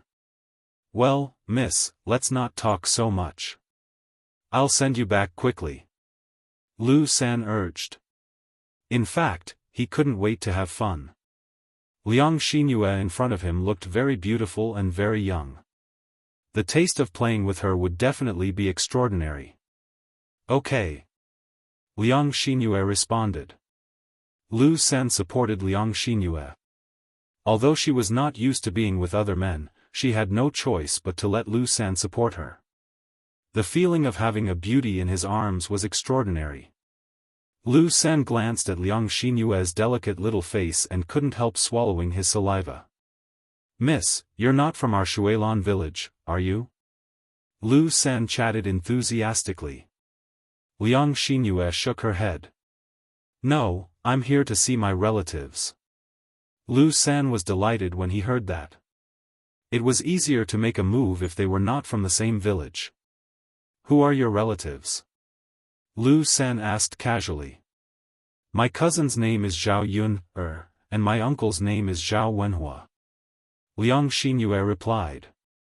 Hearing Zhao Yun, Lu San frowned. He was not afraid of other people in the village, but Lu San was a little afraid of Zhao Yun, After all, he had been defeated by Zhao Yun before, so he knew that Zhao Yun, was not to be trifled with. Looking at Liang Xinyue in front of him again, Lu San was thinking about whether to make a move on Liang Xinyue. He was afraid that if he made a move on Liang Xinyue, Zhao Yun would make trouble for him again. At that time, there would be a lot of trouble. While he was thinking, he heard Liang Xinyue complaining, Hey, my cousin is powerful now, but her character is really not good. She thinks that because her family is rich, she doesn't like us poor relatives. She doesn't know the immensity of heaven and earth. How can such a person be so lucky? She even caught the eye of the Shitzi. Lu San listened quietly to Liang Xinyue's complaints. From Liang Xinyue's tone, he knew that Zhao Yun did not like her. Since this was the case, it was a good thing for him. If he said that he made a move on Liang Xinyue, Zhao Yun would definitely not care about this matter. He had nothing to be afraid of. At the same time, from Liang Xinyue's tone, Lu San could tell that Liang Xinyue was dissatisfied with Zhao Yun, as well as her admiration for Mu Lianfeng. He knew more about women and knew what kind of words they liked to hear. He smiled and comforted her. Miss, in fact, you look much more beautiful than Zhao Yun, The Shitzi has a problem with his taste. If I were the Shitzi, I would definitely like you and not Zhao Yun, Sure enough, after Lu San finished speaking, Liang Xinyue's heart immediately became happy. She smiled and said to Lu San, Your words are so nice. It's as if your mouth is smeared with honey. Lu San smiled embarrassedly, I'm just telling the truth. I don't mean to coax you. Liang Xinyue blinked her eyes, really? Of course it's true. Liang Xinyue said with a smile, You have a good taste. Hey, if only the Shitzi could have your taste. He would definitely not like Zhao Yun, but me. If the Shitzi could like her, she would become the Shitzi's wife in the future. Her status would be very noble, and she would be able to eat and drink well. Chapter 1795. Sigh, everyone has their own fate, and it can't be helped that our fates are different. But you don't have to worry. With your looks, you'll definitely be able to find a good husband in the future. He might not necessarily be worse than Zhao Yun, Lu San comforted her. After hearing Lu San's words, Liang Xinyue's unhappiness suddenly dissipated a lot. Yes, you're right. I think so too. Liang Xinyue responded. The two of them continued walking.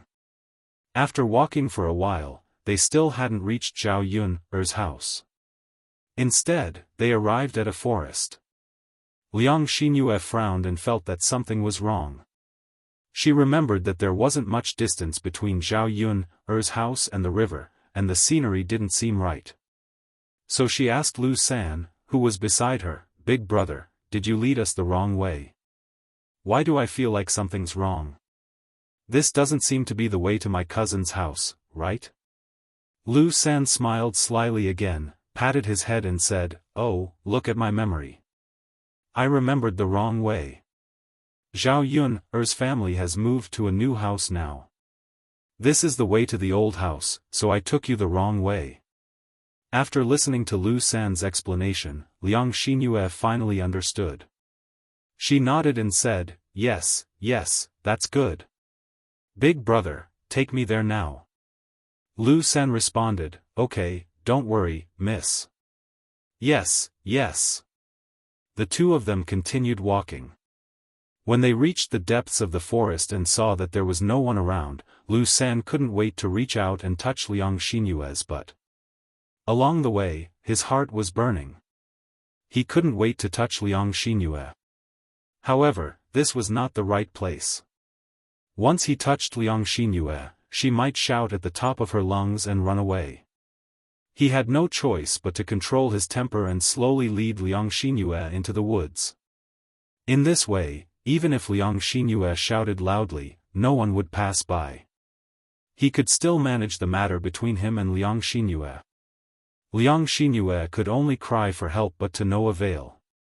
She didn't expect Liang Xinyue to be so stupid. She was tricked into going to the woods with just a few words. Feeling her but being touched, Liang Xinyue's heart suddenly tightened. At first, she thought that Lu San was careless, but then she felt that Lu San's hands became more and more presumptuous, rubbing her but non-stop. What was worse was that Lu San directly hugged her and held her in his arms. His ugly face stretched out towards her. Liang Xinyue suddenly exclaimed, "You! What are you doing? Why are you touching me?" Lu San smiled wretchedly, "Little beauty, I've helped you walk so far. You said that I'm a good person. You should at least repay me, right? Seeing how handsome you are, Big Brother's heart is itching. Just help Big Brother and let Big Brother have some fun." Liang Xinyue finally understood what Lu San wanted to do. It turned out that he had this idea. She originally thought that Lu San was a good person. Now it seemed that Lu San was a hungry wolf. He was very fierce. From the moment he saw her and helped her, it was a trap. Now she was so pitiful that she was tricked into the woods by Lu San. No one could control her. She really regretted her actions. However, there was no use in regretting it now. She was trapped in Lu San's arms and couldn't break free at all. "You! Let go of me, rogue!" Chapter 1796. Looking at Lu San's face that was full of pockmarks, Liang Xinyue only felt the things in her stomach churning. It was extremely disgusting. If she was defiled by such an ugly man, she would rather die. "You! Let me go!" Liang Xinyue screamed and struggled in Lu San's arms. However, she had fallen into the water and choked badly. She didn't have much strength. Lu San was a man. How could she break free from Lu San? Liang Xinyue cried in despair. When Lu San's face continued to come closer, she spat on Lu San's face. "You disgusting man! Why don't you take a piss and look at yourself? You want to touch me? You're disgusting." Lu San wiped the saliva on his face, put it near his hand and smelled it. He said with a look of enjoyment, "It's really fragrant." Liang Xinyue was disgusted by Lu San again.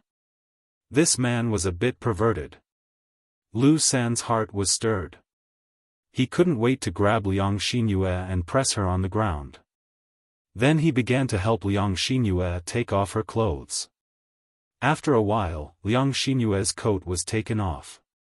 Seeing that she couldn't get away, Liang Xinyue cried regretfully again.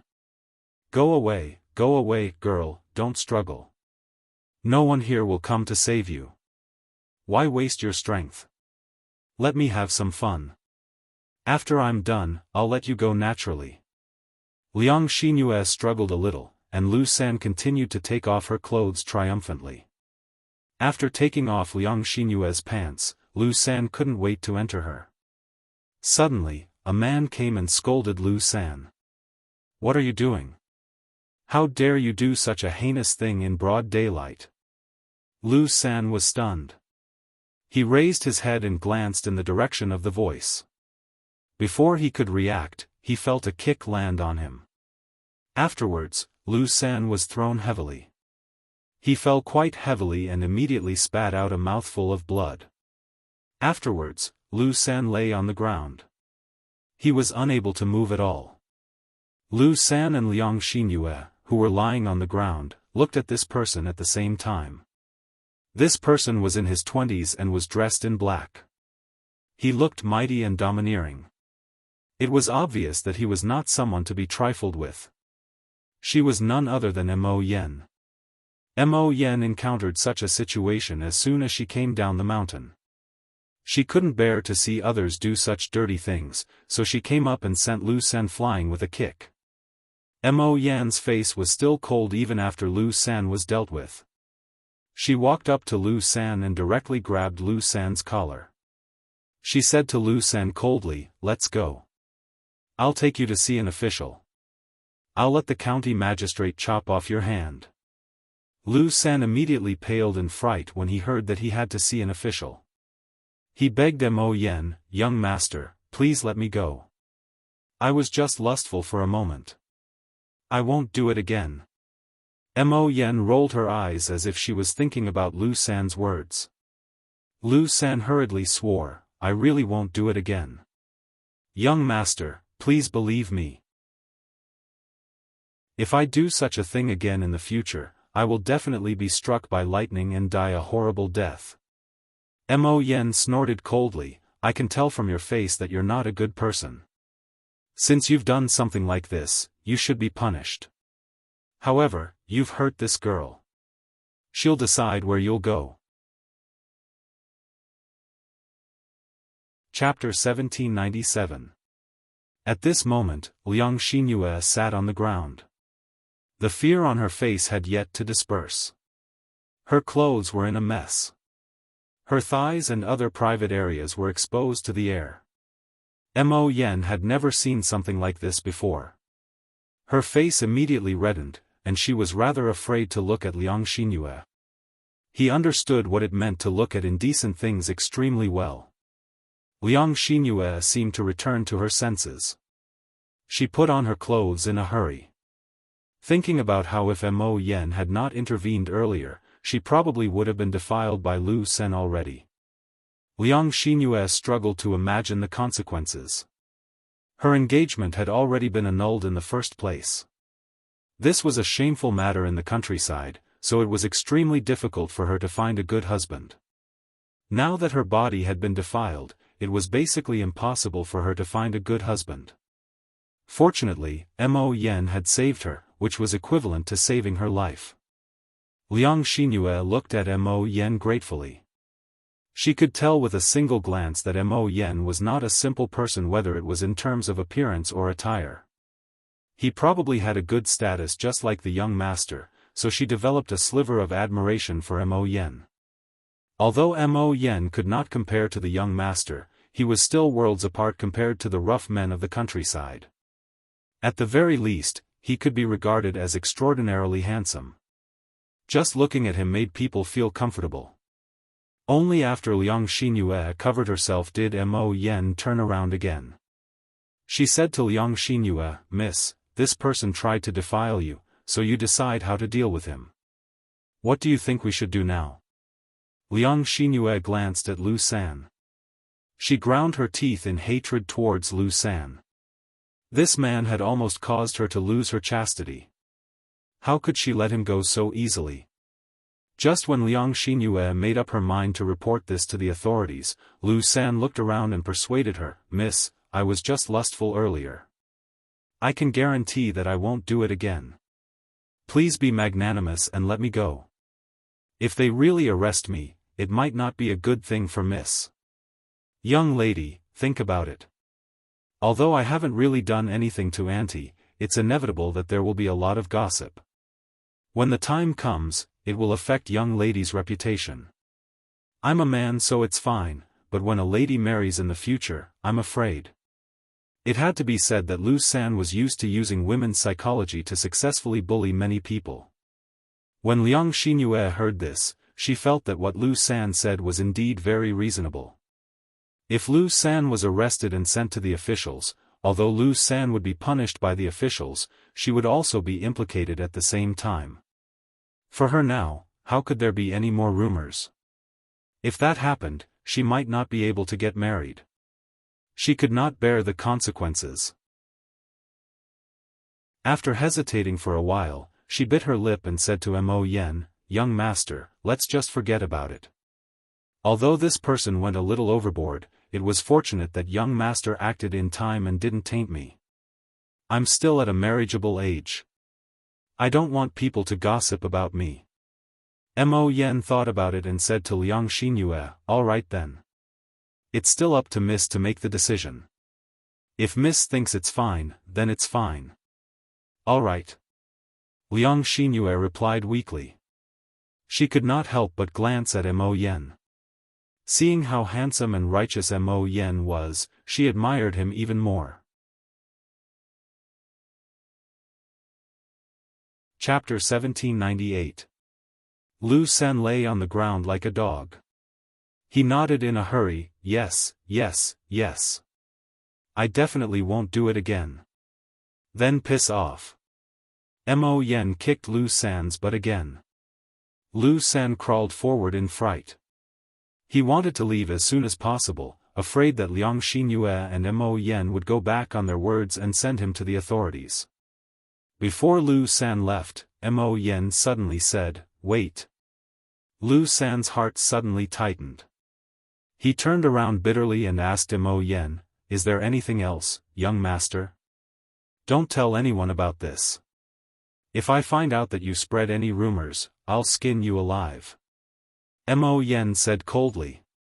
"Yes, yes, yes." Lu San clenched his buttocks tightly. "You can piss off now." Mo Yen urged in disgust. Liang Xinyue looked at Mo Yen rather infatuatedly as she watched Lu San flee in a hurry, completely devoid of his previous arrogance. As if she could sense Liang Xinyue's scorching gaze, Mo Yen felt uncomfortable. Clearing her throat, Mo Yen said to Liang Xinyue, "Miss, you have to be careful next time. There are many bad people in this world, so don't fall into their traps. Fortunately, I just happened to pass by today, or..." Liang Xinyue thanked her in a hurry, "Thank you for saving my life, young master. I'm unable to repay you." Mo Yen waved her hand, "I'm not asking you to thank me. I'm just giving you a reminder. Don't come to a place like this with a stranger, just in case they have thoughts about you." Liang Xinyue said in a hurry, "Yes, yes, I understand. Thank you for your reminder, young master. I definitely won't do it again." Mo Yen replied, "Since there's nothing else, I'll be leaving first. Until we meet again." Liang Xinyue immediately became rather reluctant to part with Mo Yen when she saw that she was about to leave. She had finally found an opportunity to hook up with a rich husband, so how could she give it up so easily? "Young master, may I know your name? You saved me, so I should at least know who young master is, right?" Liang Xinyue asked shyly. Mo Yen originally felt that there was no need to tell her, but when she saw how eager Liang Xinyue was, she said, "Mo Yen." Liang Xinyue repeated it in her heart and felt that it was very pleasant to hear. "I'm leaving," Mo Yen said again.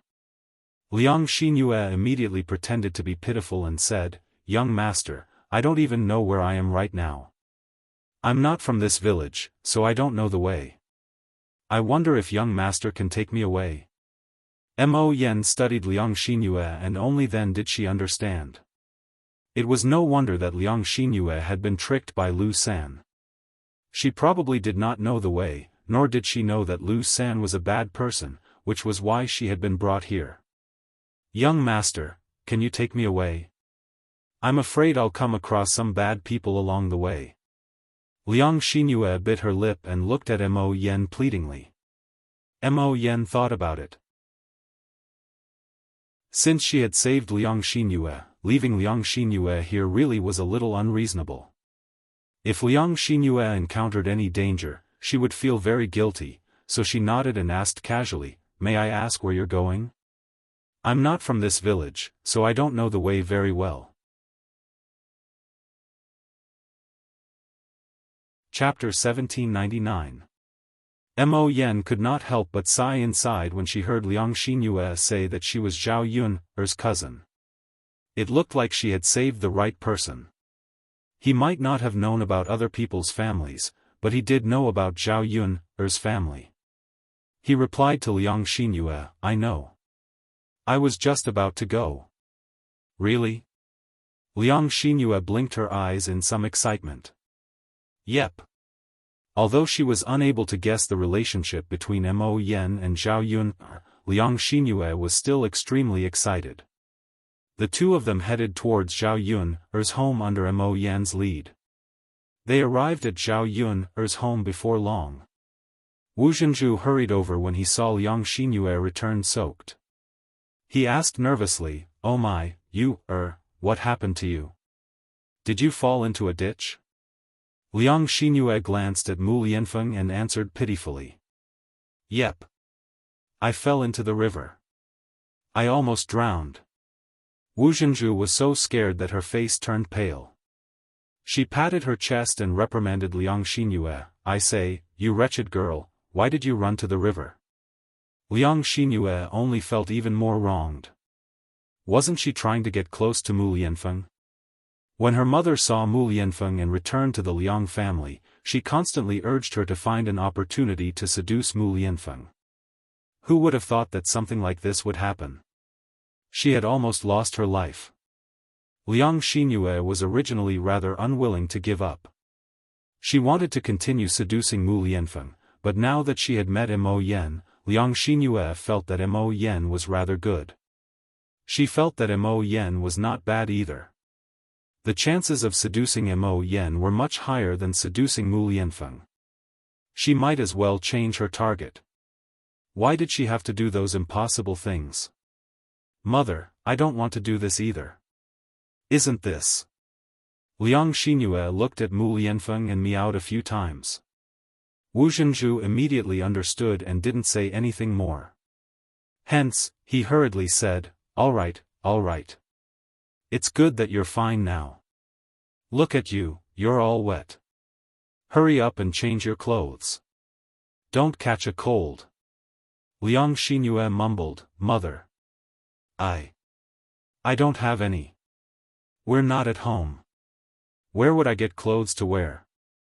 Wu Zhenju urged Zhao Yun, who was at the side. "Yuner, go find a change of clothes for Yuer."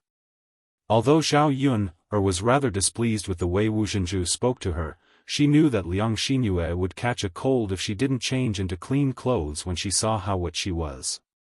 If she didn't even lend her clothes, she would seem too stingy. Zhao Yun nodded in response. She glanced at the clothes hanging on the bamboo pole to dry. She had changed out of them after bathing yesterday. The weather today was very hot, and the clothes would be dry after a few hours outside in the sun. Zhao Yun walked over and touched them. They were indeed dry. Zhao Yun took them off the pole and then walked over to Wu Zhenju and Liang Xinyue with the clothes. She handed them to them. "Here, these are the clothes. Cousin Yuer, go change in the room." Wu Zhenju's face immediately sank when he saw the clothes in Zhao Yun's hands. "Yuner, why did you bring clothes like this for Yuer to wear?" Chapter 1800. Wu Zhenju muttered, "Yuner girl, you gave Zier a nice set of clothes. Why did you give Yuer such coarse clothes to change into? They're both your cousins, so you can't be biased. You have to give Yuer a nice set of clothes to change into, right?" Zhao Yuner's mouth twitched. She thought that Wu Zhenju was scheming something, but it turned out that he was thinking about this. Sure enough, she couldn't understand his weird brain circuits. Could it be that she was easy to negotiate with and easy to bully? Was that why these people came to provoke them again and again? You think the clothes are too shabby? I have to give you a set of expensive clothes? Of course. Yuner girl, Yuer and Zier are all your cousins. As their cousin, you can't be too biased. Let's not talk about expensive clothes, you can't give me these coarse clothes. Wu Zhenju's tone was still full of dissatisfaction. Zhao Yuner came forward and snatched the clothes from Wu Zhenju's hands. Then she glanced at Wu Qingzhu unhappily and said coldly, "You don't have to wear it if you don't want to. I'm too lazy to lend it to you." After Zhao Yuner snorted coldly, she turned around and went into the house with the clothes. She didn't even look up. Wu Zhenju was stunned. He didn't expect Zhao Yuner to do this. This. Yuner girl, what do you mean by this? You didn't give Yuer a change of clothes. What if she catches a cold? Wu Zhenju shouted anxiously at Zhao Yuner's back. However, Zhao Yun did not pay attention to her at all and walked straight ahead. Wu Zhenju was petrified for a moment. So, she suffered a double loss? She didn't have any good clothes, so Zhao Yuner didn't even lend them coarse clothes. After being unlucky in front of Zhao Yuner, Wu Zhenju's eyes fell on Liang Jinxiao. He complained to Liang Jinxiao, eldest sister, look. Why is your Yuner girl like this? I'll be honest, she has this kind of attitude. Liang Jinxiao was very tired. He didn't understand why his second sister-in-law liked to cause trouble and say these things. Zhao Yuner didn't have a good impression of the Liang family. Now, she hated the Liang family even more. Now, old Madame Liang was a sensible person, so she reprimanded Wu Zhenju, second daughter-in-law, "It's already good that Yun-er is willing to lend her clothes. You're still being picky, how can she be happy? You're in the wrong. Mother, it's Yuner girl who is biased. Look at the clothes she lent to Zier girl, and look at the clothes she lent to my Yu girl. It's like heaven and earth, okay? That's also her business. She can borrow whatever clothes she wants. Why are you thinking about other people's things? Don't take everything for granted." Old Madame Liang's eyes sharpened. She couldn't stand Wu Zhenju's unreasonable behavior. Why didn't the Liang family have any sensible people? They didn't want to help Zhao Yuner's family. Instead, they made trouble. The more they acted like this, the more Zhao Yuner disliked them. How could she still like the Liang family? Wu Zhenju shut up. Looking at Liang Xinyue's wet clothes, he couldn't do anything. She had to change her clothes. Chapter 1801. I originally wanted to get you clothes that were as pretty as Zier's. Who knew? Wu Zhenju replied embarrassedly. He looked at Liang Xinyue's dissatisfied expression. Mother, you really don't say what you should say and say what you shouldn't. Look at what's happening now. Liang Xinyue did not hide her complaints at all. Liang Jinxiao sighed slightly as she watched from the side.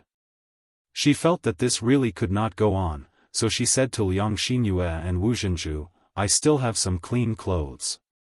If you doesn't mind, why don't you take my clothes and wear them?" Liang Jinxiao's figure was a little different from Liang Xinyue's. Liang Jinxiao's clothes would definitely be too big for Liang Xinyue. However, they could only make do with the current situation. If they were too particular, Liang Xinyue would only catch a cold.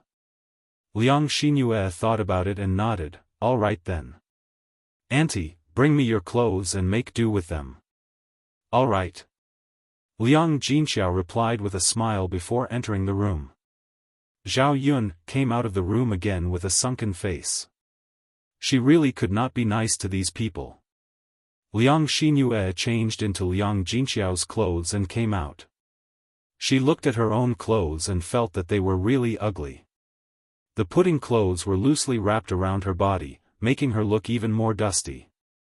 Her original elegance had been reduced by a few points. Now that she stood next to Liang Xinyue and compared herself, Liang Xinyue felt that she was not even as pretty as Liang Xinyue. She even felt rather embarrassed to face Mo Yen in the courtyard. Ever since Mo Yen had entered the courtyard with her, Liang Xinyue could not help but pay attention to Mo Yen. She had never thought that Mo Yen would actually know the young master and would even approach him. The two of them whispered to each other, but she did not know what they were talking about. Wu Zhenju noticed Liang Xinyue's strange behavior.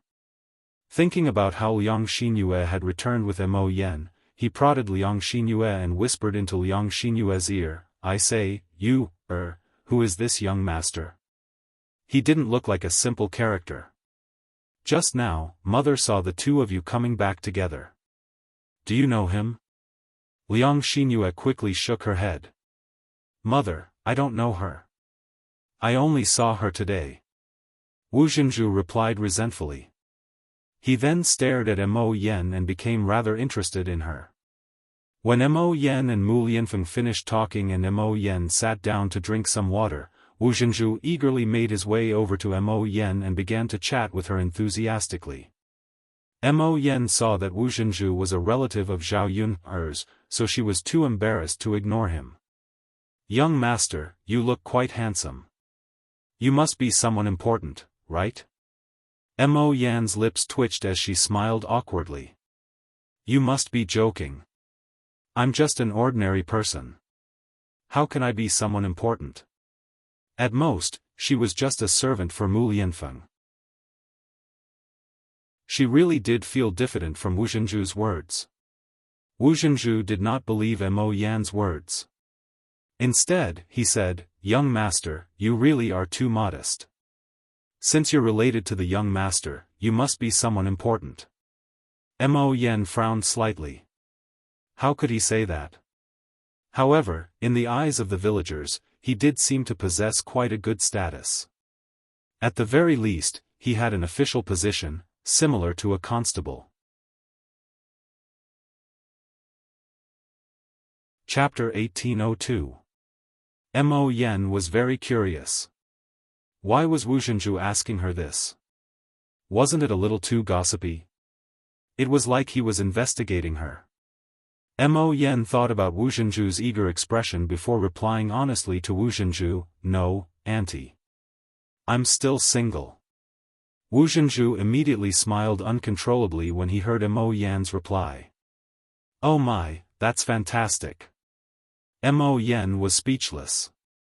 What was so fantastic about it? He did not think there was anything fantastic about it. He was already so old. Men around his age already had quite a few children, yet he did not even have a wife. This was not his fault. He was so busy every day that he did not have the time to worry about matters of the heart. However, he did not want to find a random woman either. That would only waste his time and the time of others. Wu Zhenju forced himself to calm down when he saw Mo Yan's dumbfounded expression. He was afraid that his reaction would frighten Mo Yen. After wiping away her smile with great difficulty, Wu Zhenju made her way over to Mo Yen and asked, "Young master, it's not right for you to not have a family at your age. You can't waste too much time." Mo Yen nodded politely in response. Who knew how many people he had heard that say before? However, wives did not just fall from the sky. How could they just come and go like that? Wu Zhenju's smile contained a sliver of calculation. He thought that the heavens really had given him this opportunity. Mo Yen was such a great man, yet he was still single. As a result, he giggled and pulled Liang Xinyue over to Mo Yen. He said to Mo Yen, "Young master, what do you think of my daughter?" Mo Yen raised her head and glanced at Liang Xinyue. She said honestly, "She's pretty. She's quite delicate." Wu Zhenju slapped his thigh and giggled, "Haha, young master, you have good taste. Yue grew up in our village and is one of the best girls in the village." After being praised by Wu Zhenju, Liang Xinyue lowered her head in embarrassment and pulled the corner of Wu Zhenju's clothes shyly. "Mother, don't talk nonsense in front of others. How can you praise your own family members like that?" Wu Zhenju did not take it to heart and said shamelessly, "What's the big deal? Mother is speaking the truth, not nonsense." "Mother." Liang Xinyue blushed and no longer dared to look at Mo Yen. However, Liang Xinyue still rejoiced when she heard Mo Yen say that he had never taken a wife and was still single. As long as Mo Yen was single, she would have this opportunity. The heavens had arranged for her to meet Mo Yen and for Mo Yen to step forward and save her when she was in danger. There had to be a reason. Perhaps she and Mo Yen were fated to be a match made in heaven. The more Liang Xinyue thought about it, the sweeter she felt in her heart. She had more expectations in her heart. Seeing how Liang Xinyue had become shy, Wu Zhenju did not continue teasing Liang Xinyue. Instead, he turned to Mo Yen and said with a smile, "Young master, since you're not married and Yue is not married either, I think the two of you are a perfect match. May I ask if young master would like to consider my Yue?" Mo Yen was drinking water when Wu Zhenju said that. She almost choked and spat the water onto Wu Zhenju's face. Wu Zhenju was stunned for a moment. Only after a while did he realize that he had been spat on. Chapter 1803. Wu Zhenju could only wipe his face with his sleeve as he continued to smile at Mo Yen. Mo Yen coughed violently. She wondered what Wu Zhenju was trying to do by asking so many questions so enthusiastically. As it turned out, she wanted to introduce her daughter to him. Was it because he was just too handsome and charming, so his mother-in-law had taken the initiative to come to him? Cough, cough, cough, cough. Liang Xinyue's face became bright red from Wu Zhenju's words. She had never thought that Wu Zhenju would ask something like that. She was just too shy. "Mother, why, how can you ask something like that?" Liang Xinyue lowered her head as if she was criticizing Wu Zhenju. Her voice was so low that it was obvious that she was shy. Wu Zhenju remained unconcerned. "I'm just asking. Can't I just ask? It's all for your own good.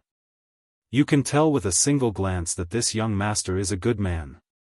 It's your fortune to be able to marry him. If we don't ask, we definitely won't have a chance. If we ask, what if we have a chance in the future? Don't you think so?" Liang Xinyue bit her lip and acted bashful. She was only saying it, but she was tempted to ask Mo Yen as well. She would be more than happy to be with Mo Yen. She only hoped that Mo Yen would give her an answer now, even though asking this question was a little hasty. Mo Yen became even more dumbfounded by this pair of mother and daughter. He and Liang Xinyue had only met each other today, so he didn't know her at all. How was he supposed to answer a question like that right now? He did not have any feelings for Liang Xinyue. He treated Liang Xinyue the same as any other woman. Marriage was not child's play. If he had just made do with it casually, he would not still be single at this age. Mo Yen thought about it before telling Wu Zhenju the truth. "Auntie, I'm not familiar with you, so we don't know each other very well. As a result, I don't have any romantic feelings for you, I have to be careful with my marriage, so I don't want to make do with it casually. Moreover, this matter is decided by my parents. I don't have the final say on who I'm getting married to. I need my parents' approval as well." Mo Yen had spoken extremely tactfully, but anyone who was not an idiot could tell that he was directly rejecting you, Wu Zhenju suddenly felt a sense of loss in her heart. Such a man with such good conditions was probably out of her league. She could understand. After all, Mo Yen was quite pretty and came from a decent family. How could she fall for a country girl? If Mo Yen really did go back and discuss this matter with her parents, they would be even less likely to accept you, Wu Zhenju understood, but Liang Xinyue was unable to accept it. Liang Xinyue bit her lip. She felt wronged. Originally, she thought that Mo Yen would have some feelings for her after saving her, but she had never thought that Mo Yen would reject her so directly. It seemed like he really did not like her at all. If he really did like her, he would not be like this. He would definitely say something like, "I'll think about it." Thinking about how Mu Lianfeng did not like her and rejected her, she could accept it. Now, even Mo Yen was like this. Was she really that bad? Was there not a single outstanding man who was interested in her? The more she thought about it, the more miserable she felt. Liang Xinyue lowered her head and almost cried. Mo Yen saw that something was wrong with Liang Xinyue's reaction, so she asked in a hurry, "Miss, what's wrong? Did I say something wrong?" Chapter 1804. Wu Zhenju's face immediately darkened like the bottom of a pot after Liang Jinfen finished speaking. What did you say? Sister-in-law, I said that you're a toad lusting after a swan. Why don't you take a look at what your Yuer is like? You're shameless enough to try to get close to her. You're even shameless enough to say something like that.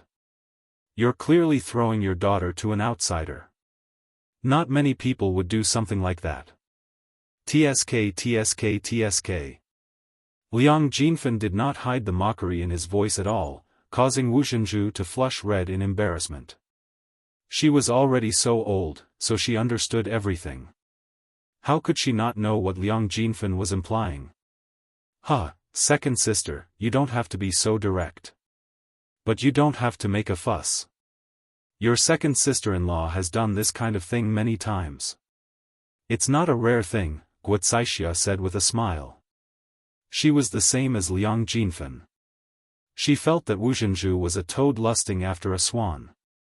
Originally, she was worried that Mo Yen would be foolish enough to agree to Wu Zhenju and Liang Xinyue's relationship, allowing Wu Zhenju and her mother to take advantage of it.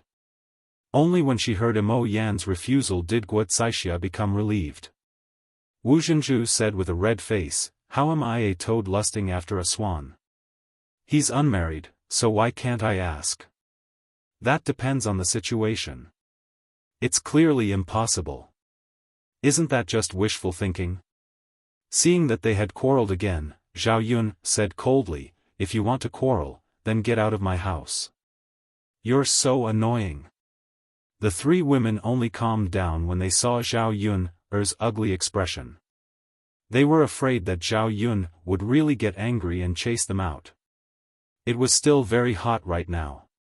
If they went back at this time, they would get heatstroke. Mo Yen saw the displeasure on Zhao Yun's face. Thinking about how this matter seemed to have arisen because of her, she became rather worried that Zhao Yun would blame her for this, right? "Aunts, please don't hurt your friendship because of me. I'm not saying this because of Miss Yuer's identity. If two people really like each other, I don't care about their identities. It's just marriage. It's not child's play. I've only met Yuer today, so how can I have feelings for her?" Mo Yen explained after a moment of hesitation. The meaning of his words was that the reason he rejected Liang Xinyue was not because he despised Liang Xinyue for being a country bumpkin and not worthy of him. It was purely because he had no feelings for her and did not like her. After Liang Xinyue heard this, the rims of her eyes became even redder. She felt as if a stone had been smashed into her heart, causing her to be unable to breathe. If Mo Yen despised her identity, she might have felt better. However, when she thought about how Mo Yen did not have any feelings for her, Liang Xinyue felt even more despair. She was quite pretty after all, so why did so many outstanding men not have any feelings for her? Just what did she lack? Even someone of Zhao Yun's status could gain the favor of the young master, so why couldn't she do the same with her status? The more Liang Xinyue thought about it, the more depressed she felt. Coupled with the mockery from Liang Jinfen and Guocaixia earlier, she felt ashamed. "Mother, I told you to stop spouting nonsense. All you know is to spout nonsense. Do you only feel happy when young Master Mo says something like that? Liang Xinyue complained to Wu Zhenju. She wiped away the tears from the corner of her eyes and glanced at Mo Yen before directly running out. Yue. Wu Zhenju called out in a hurry. He was rather worried, afraid that something would happen to Liang Xinyue.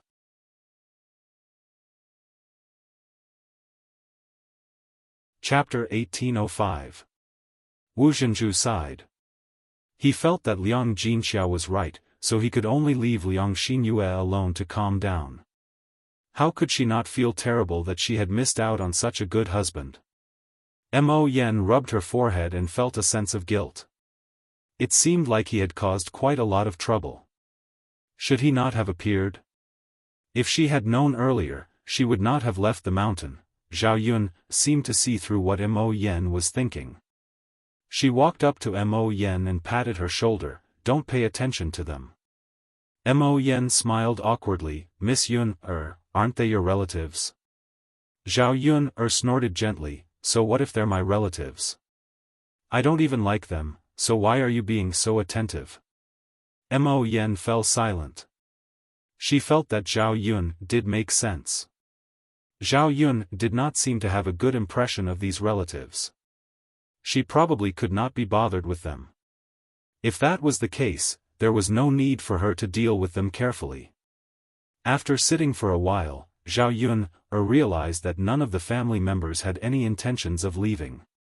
She ignored them and went to rest in her room. After a busy day, he was very tired.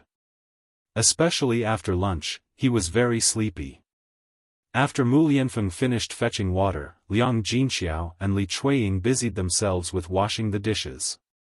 The others stayed in Zhao Yun's house to rest, chatting from time to time. Mu Lianfeng walked into the room and saw Zhao Yun sleeping on the bed. Her forehead was covered in a thin layer of sweat, so he walked up to Zhao Yun. He took out a small fan and gently fanned Zhao Yun. The afternoon was extremely hot, especially now. The treetops outside did not move at all. There was no breeze at all. Although the room was cooler than outside, it was still very hot. If it weren't for the fact that she was too tired, Zhao Yun probably wouldn't have been able to fall asleep. Feeling a gust of cold wind, Zhao Yun suddenly woke up in a daze and looked at Mu Lianfeng. Yuner, did I wake you up? Mu Lianfeng said gently with a hint of guilt in his voice. Zhao Yun shook her head. No, I feel cool all of a sudden. It turns out that you helped me fan. Mu Lianfeng's lips curled into a doting smile. It's too hot. You'll feel uncomfortable sleeping. I'll fan you. You'll feel better. Zhao Yun replied, all right, then I'll go back to sleep. Yes. With the accompaniment of the cool breeze, Zhao Yun slept a lot more comfortably. She slept for 2 hours. The Qin family did not go back. It was not because they disliked the hot weather and wanted to wait for the sun to set before going back. It was because they saw Zhao Yun's big house and felt too comfortable. They simply could not bear to go back. The 10 or so brick house looked very imposing. The feeling of staying inside was too different from staying in a thatched hut. After the banquet, the Qin family members walked around Zhao Yun's house. They did not hide the envy in their eyes. Mu Chunfang sighed softly in Qin Dehai's ear. Ai, Yuaner's father. Look, the Qin's house is really big and imposing. I'm afraid it won't be able to be built without tens or hundreds of taels of silver. Qin Dehai nodded and replied, that's right. This house indeed costs tens or hundreds of taels of silver. Chapter 1806. Qin Dehai pursed his lips and said, forget it. Don't even talk about such a big house. It's already good enough to have half of it. We definitely won't be able to save up that much money for now. Mu Chunfang nodded. Based on their current rate of earning money, who knew how long it would take to build such a big house? Their family Qin's life was much better than before, but compared to the truly wealthy, they were still far from it. A house cost a few dozen taels. How could they take out that much money so casually? Mu Chunfang sighed in Qin Dahai's ear, "Sigh, if you ask me, this family Qin really isn't very nice. We're already so close, but they don't even help us out when they're rich. What's the point of having so much money in their hands? It's not like they can finish spending it in the countryside." Qin Dahai replied, "You can't say that. They have no reason to help us. If they help us, it's out of friendship. If they don't help us, it's their duty. Look at how brothers don't give money to each other when they're rich." Mu Chunfang naturally understood this logic. However, the more he looked at Zhao Yun's house, the more he felt that the difference between the two families was too obvious. He felt a little jealous. "Mother, my stomach hurts. I want to poop." Qin Chuan held his stomach and shouted loudly in the living room. With this shout, the Liang family's gazes fell on Qin Chuan. They looked at the family Qin with disdain and disdain. Mu Chuanfang's face turned red in embarrassment. He naturally knew that Qin Chuan was in someone else's house, and in front of so many people, it was not appropriate for him to say such things. Hence, he walked in front of Qin Chuan and glared at him, "If you want to poop, just do it. Why are you shouting so loudly? Come to mother and say it softly. Won't mother hear it then?" Qin Chuan pursed his lips and replied unhappily, "But mother, I'm like this at home. At home is at home. There are so many people here. Aren't you ashamed?" Boo-hoo. Qin Chuan felt wronged. He didn't understand why Mu Chunfang was suddenly so fierce. "Mother. I can't hold it in any more." Qin Chuan tugged at Mu Chunfang's clothes and muttered. As he spoke, Qin Chuan probably really let out a loud fart because of the stomachache. It caused a huge commotion in the hall. When the Qin family members heard Qin Chuan's fart, they were shocked by this sudden fart. After a while, the hall was filled with the stench of farts. When everyone smelled the smell, they almost couldn't stand it and vomited. Thus, they all covered their noses and disliked the family Qin even more. "It stinks, it stinks," Wu Zhenju muttered. He glared at the family Qin people as if he wanted to cut them into pieces. He did not give the family Qin people any face.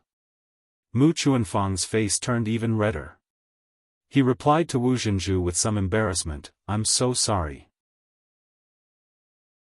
My Chuan is a little abnormal here." As Mu Chunfang spoke, he pointed at his head, indicating that there was something wrong with Qin Chuan's intelligence. If there was something wrong with one's intelligence, most people should be more tolerant. They couldn't be calculative with a fool. Chapter 1807. Mu Chuanfang's expression turned even uglier. She knew that Qin Chuan's fart had a bad influence, but wasn't this a situation that she had not expected? If she had known that Qin Chuan would fart like this, she would have brought him somewhere else to avoid being despised here. "Sister, I'm sorry. It's my Chuan's fault. I'll bring him away now." Mu Chunfang gritted her teeth and apologized. She did not want to blow up the matter. There were so many people in the Liang family. How could their family fight? Qin Dahai's face was also full of embarrassment. However, he had seen many such looks of disdain and disdain. Who asked his son to have a mental problem? A fool like him would be despised wherever he went. After a long time, he had gotten used to it and felt that it was nothing. Seeing Qin Chuan's ignorant and aggrieved expression, Qin Dahai's heart ached. "Yuan's mother, bring Chuan away," Qin Dahai urged. Mu Chunfang responded, "Okay, Yuan's father." As she spoke, Mu Chunfang held Qin Chuan's hand and said to Qin Yuan, "Let's go. Mother will take you to poop." Only then did Qin Chuan cheer and walk out of the house. He could not hold on any longer. If he was any later, he might have pooped in his pants. After the Qin couple brought Qin Chuan out of the hall, Wu Zhenju continued to grumble in disdain. What kind of people are they? Seriously. I can tell that the whole family isn't a good thing. Liang Jinfen snorted and agreed, they're poor. They're used to being poor and have not seen much of the world. Their whole family is poor. Did you see just now? That family ate a lot. Once the dishes were served, they couldn't wait to eat them. We didn't even eat much. Especially that old woman. She stuffed all the good food into that fool's bowl. He ate so much in one go. Now that his stomach is hurting, I think it's retribution. Wu Zhenju nodded in agreement. You're right. I don't usually eat anything good, but I stuffed myself with so much today. How can I digest it? Naturally, there will be problems. Liang Jinfen said with disdain in his eyes, I don't know if big sister is blind to have such in-laws. If my family Qin was like them, we would have kicked them out long ago. Guo Caixia sighed. What can we do? Look at Ping Er. It's good enough that someone is willing to take her in. How can they be picky? Sister-in-law, what you said makes sense. It's all because that Ping girl is too ugly.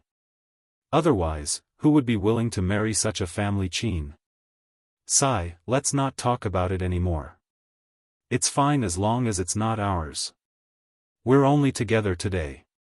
We don't have to be together on normal days. Once in a few hundred years. This family is going to see each other every day. It's disgusting. Wu Zhenju frowned, his face full of displeasure. When he said this, he did not think about his own behavior at all.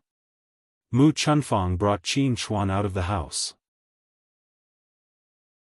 Before they reached the toilet, Qin Chuan could not hold it in anymore. He took off his pants halfway and started to poop. When Mu Chunfang saw this, he was stunned. Chuan, why don't you poop in the toilet? It's broad daylight. Wouldn't it be bad if someone saw you? Mu Chunfang frowned and muttered. He looked at Qin Chuan's big white butt and blushed. Chapter 1808. It was fine if other men saw Qin Chuan's big white butt, but if a woman saw it, something would probably happen. As Mu Chunfang spoke, he looked around. Fortunately, Zhao Yun's house was on the mountain, and there was no one around. No one could see them now. Qin Chuan looked at Mu Chunfang pitifully, Mother, I couldn't hold it in. Sob, sob, sob, I didn't do it on purpose. Mu Chunfang comforted him, all right. It's fine if you can't hold it in. Just poop here. Mu Chunfang sighed and said to Qin Dahai, Yuan's father, the two of us have to guard here. Don't let anyone see us, or else we'll be mocked again. Got it. Qin Dahai nodded. Qin Chuan was a grown man, so they naturally had to guard him. Otherwise, wouldn't it be awkward if someone saw them? Qin Chuan held his stomach as he pooped. Mother, it hurts so much. It still hurts. Mu Chunfang frowned, a hint of worry in his eyes. What's going on? Why does his stomach still hurt? I think he probably ate too much today and got a stomachache. There's too much oil in this family Qin banquet. Why don't we eat oil normally? It's easy to spoil things if we eat too much oil all of a sudden. Qin Dahai explained. Mu Chunfang nodded, I see. Then it's normal for Chuan to have a stomachache. Yeah. Chuan continue to poop. Just poop more. Mu Chunfang comforted him again. Qin Chuan squatted on the ground, gritted his teeth, and pooped for a while. Finally, he called out to Mu Chunfang, Mother, I'm done. Come over and help me wipe my butt. Fortunately, no one was around at the moment. Otherwise, Mu Chunfang felt that she would lose face again. Mu Chunfang touched his pocket and said, I didn't bring any toilet paper. Yuan's father, did you bring any? Qin Dahai shook his head and said, "You didn't bring any." "How would I bring any?" "Then why don't we go and get some from our in-laws?" Qin Dahai frowned and replied, "I think it's better to forget about it. If you go over now, you'll be despised again." Mu Chunfang nodded. "Chuan, Er's father, you're right. Ping, Er's uncles and aunts don't look like good people. Their words are so harsh." "That's right. That's why you shouldn't bother with these things. Otherwise, you'll be despised by others." Mu Chunfang nodded and looked around. It was summer, and the surroundings were filled with thick leaves. She walked over to Qin Chuan and wiped his butt with a few leaves. She must have hurt Qin Chuan. Qin Chuan grumbled, "Mother, be gentle, be gentle. It hurts so much. This thing hurts my butt." Mu Chunfang grumbled, "All right, just make do with it. What else can you do? Only the tree leaves can wipe your ass. You can't not wipe it, right?" Qin Chuan responded with an aggrieved expression. After Qin Chuan was done, Wu Zhenju's stomach also started to hurt. She also ate a lot for lunch today. Now, her stomach was hurting just like Qin Chuan. I can't take it anymore. My stomach hurts too. I need to go to the toilet. He's probably still in the toilet. Wait a moment. Liang Jinhui nagged. Wu Zhenju gritted her teeth and responded. She couldn't possibly squeeze with Qin Chuan now, right?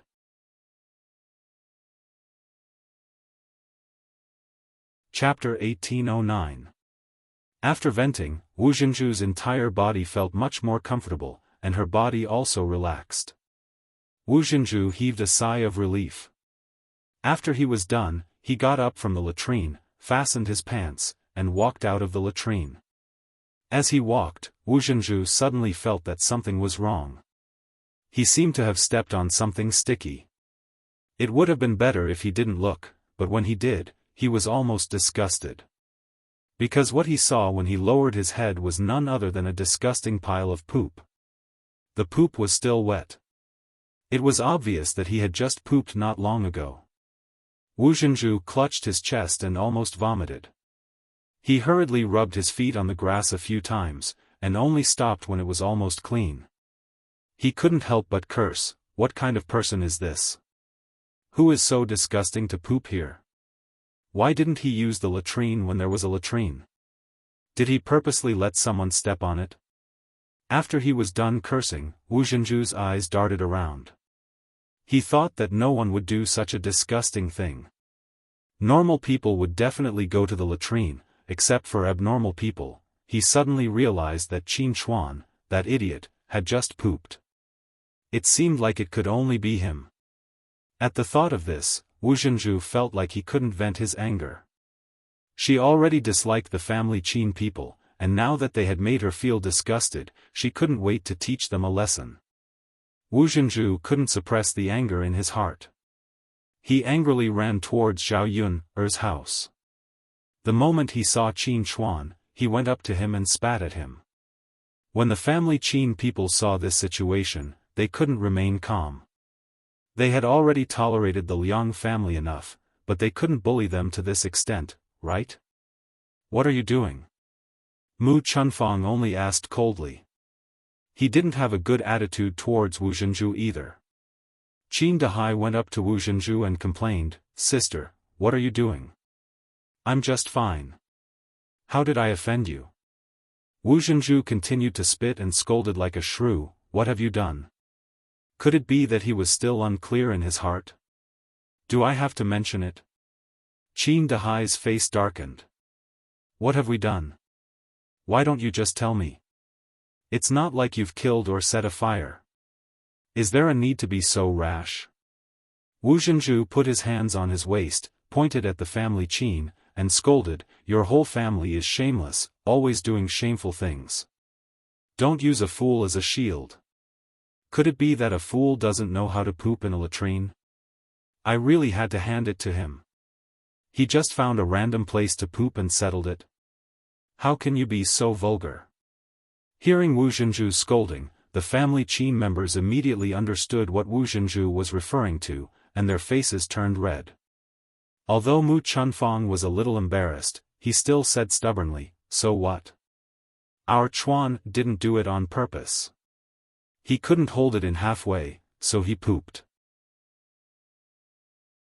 This matter doesn't affect you, so why are you so angry at us?" Qin Dahai agreed. "That's right.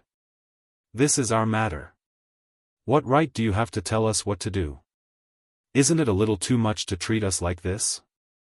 Wu Zhenju's face darkened as he said to Mu Chunfang and Qin Dahai, "It's indeed none of my business where you poop, but you should choose a better place to poop, right? If you poop on the way to the latrine, won't people step on it if they don't pay attention? Aren't you afraid of disgusting people to death?"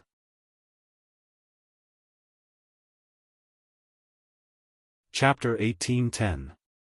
The Qin couple looked down and saw that Wu Zhenju's feet were indeed stained with some feces.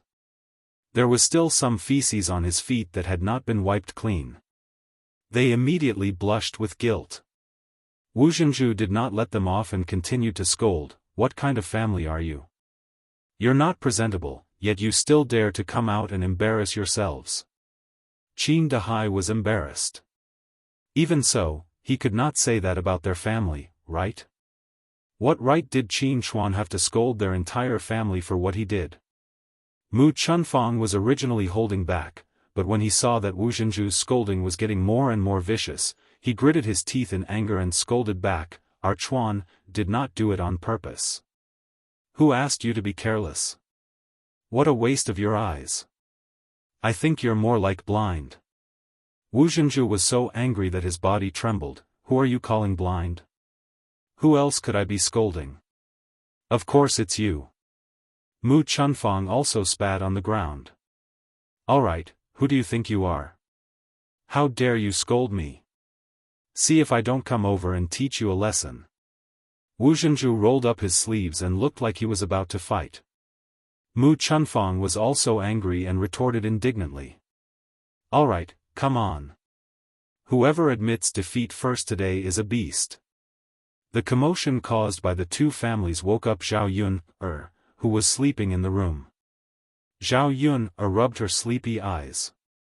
She felt much better after sleeping for 2 hours, but her head was still groggy. Zhao Yun frowned when she heard the commotion. Every one of them was troublesome. She was afraid that they wanted to cause a ruckus in her house. "Yun, do you want to sleep for a while more?"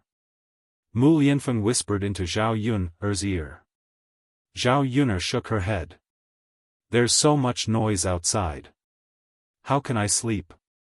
Mu Lianfeng sighed slightly. He had a headache dealing with Zhao Yun's extreme relatives. Thinking of what Liang Xinyue had done to him today, Mu Lianfeng still felt very uncomfortable in his heart. He did not intend to tell Zhao Yun about this matter. He was afraid that it would make Zhao Yun unhappy. As long as he knew in his heart that he could not have any thoughts about other women, no one could replace Zhao Yun in his heart. "It's better if we don't interact with these relatives in the future," Mu Lianfeng muttered. Zhao Yun nodded.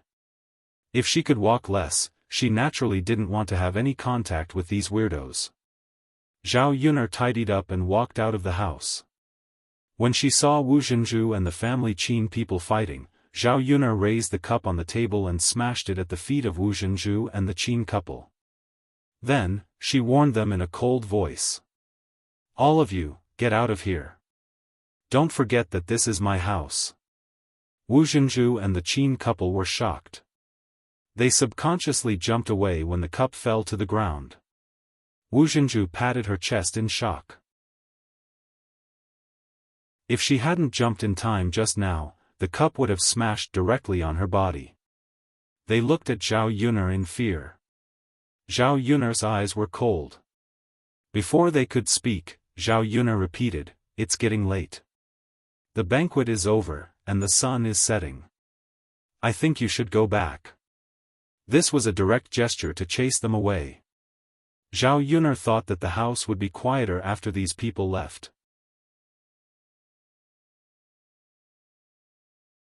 Chapter 18:11. The Qin couple pursed their lips.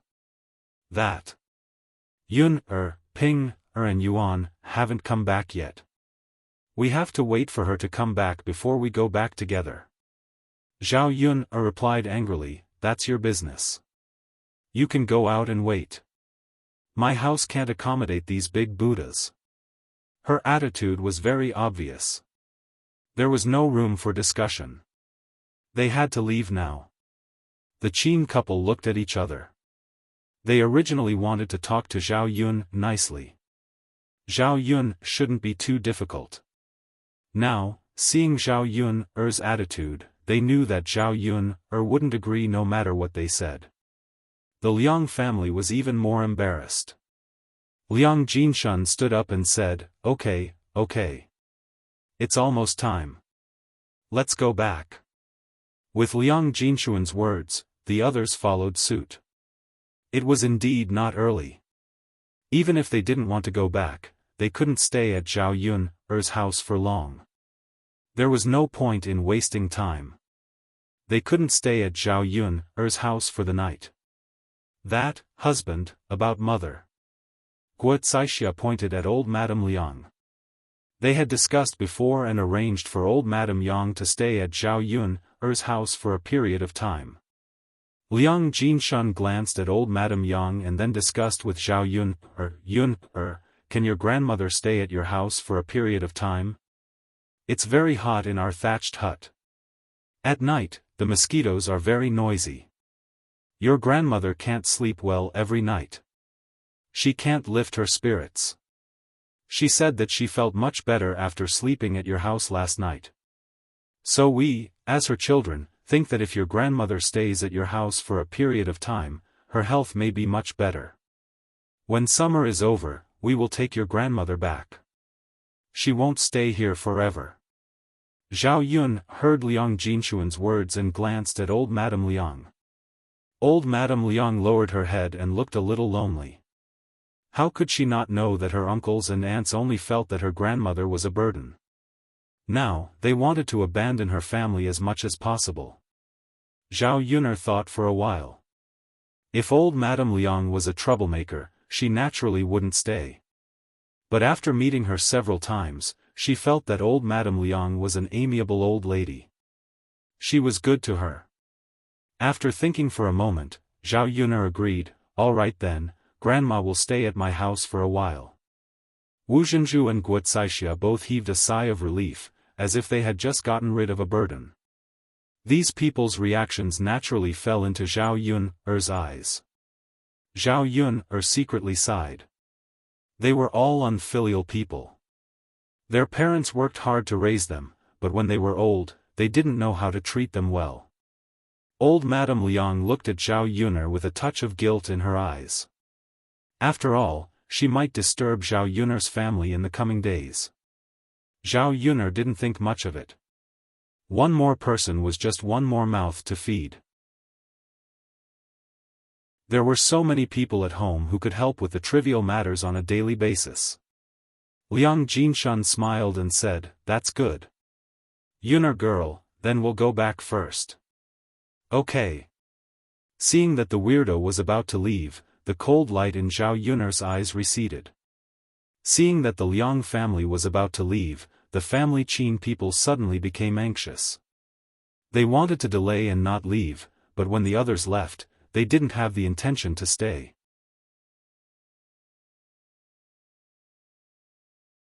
Chapter 18:12. The Qin couple's face revealed a trace of embarrassment. They smiled embarrassedly and said, little Yun, just let us wait a little longer. Although the sun is setting outside, it's still very hot. Also, it's easy for our legs to hurt if we stand up. We're already so old, how can we withstand the torment? Zhao Yun replied without any trace of politeness, what does that have to do with me? The Qin couple did not expect Zhao Yun to be so direct and rude. She was even a little vulgar. Seeing that Zhao Yun's expression was not good and her words were unpleasant, Mu Chunfang silently scolded Zhao Yun a few times in his heart. In any case, we're in-laws. You can't be so ruthless. It's really bad luck to have to deal with this kind of person. Mu Chunfang could not help but mutter. Qin Dehai hurriedly poked Mu Chuanfang's arm, indicating that Mu Chunfang should stop talking. It would not be good if Zhao Yuner heard it. However, Zhao Yuner could not be bothered with these people. Instead, she said lightly, "I'll count to 3. If you don't leave, then don't blame me for being rude." The Qin couple did not seem to care about Zhao Yuner's threat. They wanted to continue staying and not leave. Zhao Yuner directly called out to Little Hay outside. "Little Hay, come here." Little Hay was originally lying under the shade of a tree. The weather was very hot and he was covered in fur. He felt even more uncomfortable than a human. He stuck out his tongue and kept sticking it out. When he heard Zhao Yuner's call, Little Hay quivered. He immediately got up from the ground and ran into the house. At first, the Qin couple did not know why Zhao Yuner called a dog into the house. When Little Hay came in, the Qin couple finally understood what Zhao Yuner was planning to do. She was afraid that they would continue to stay and not leave, so she let the dog chase them away. "Little Hay, I'll leave these people to you." Xiao Hay understood what Zhao Yun meant. It bared its fangs and barked at the Qin couple. It looked like it was going to pounce on them and bite them. The Qin couple was shocked, while Qin Chuan was so scared that he hid behind them and almost cried. If this continued, their family would be bitten by dogs. Hence, the Qin couple pulled Qin Chuan along and ran out of Zhao Yun's house. Seeing them slip away so quickly, Zhao Yun's lips curled into a mocking smile. She really refused a toast only to be forced to drink a forfeit. Previously, he had spoken nicely and ignored her, but now she had to escape in such a sorry state. Perhaps some people were masochistic in nature.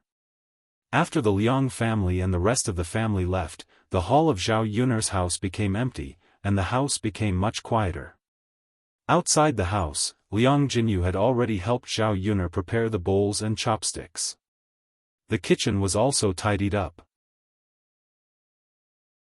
Now that the sun had set and the family Qin people had gone back, Liang Jinyu bid farewell to Zhao Yun's family. "Mother, big sister, it's getting late. I'll go back too." "Wait, auntie." Zhao Yun called out to Liang Jinyu. "Yun, what's wrong?" "Auntie, there are a lot of leftovers from my family's banquet. Take some back." Liang Jinyu hurriedly waved her hand. "Yun, I can't. You're tuning into the Xiaofan's Wuxia Tales YouTube channel. Don't forget to subscribe and join us on this journey to catch the most captivating stories.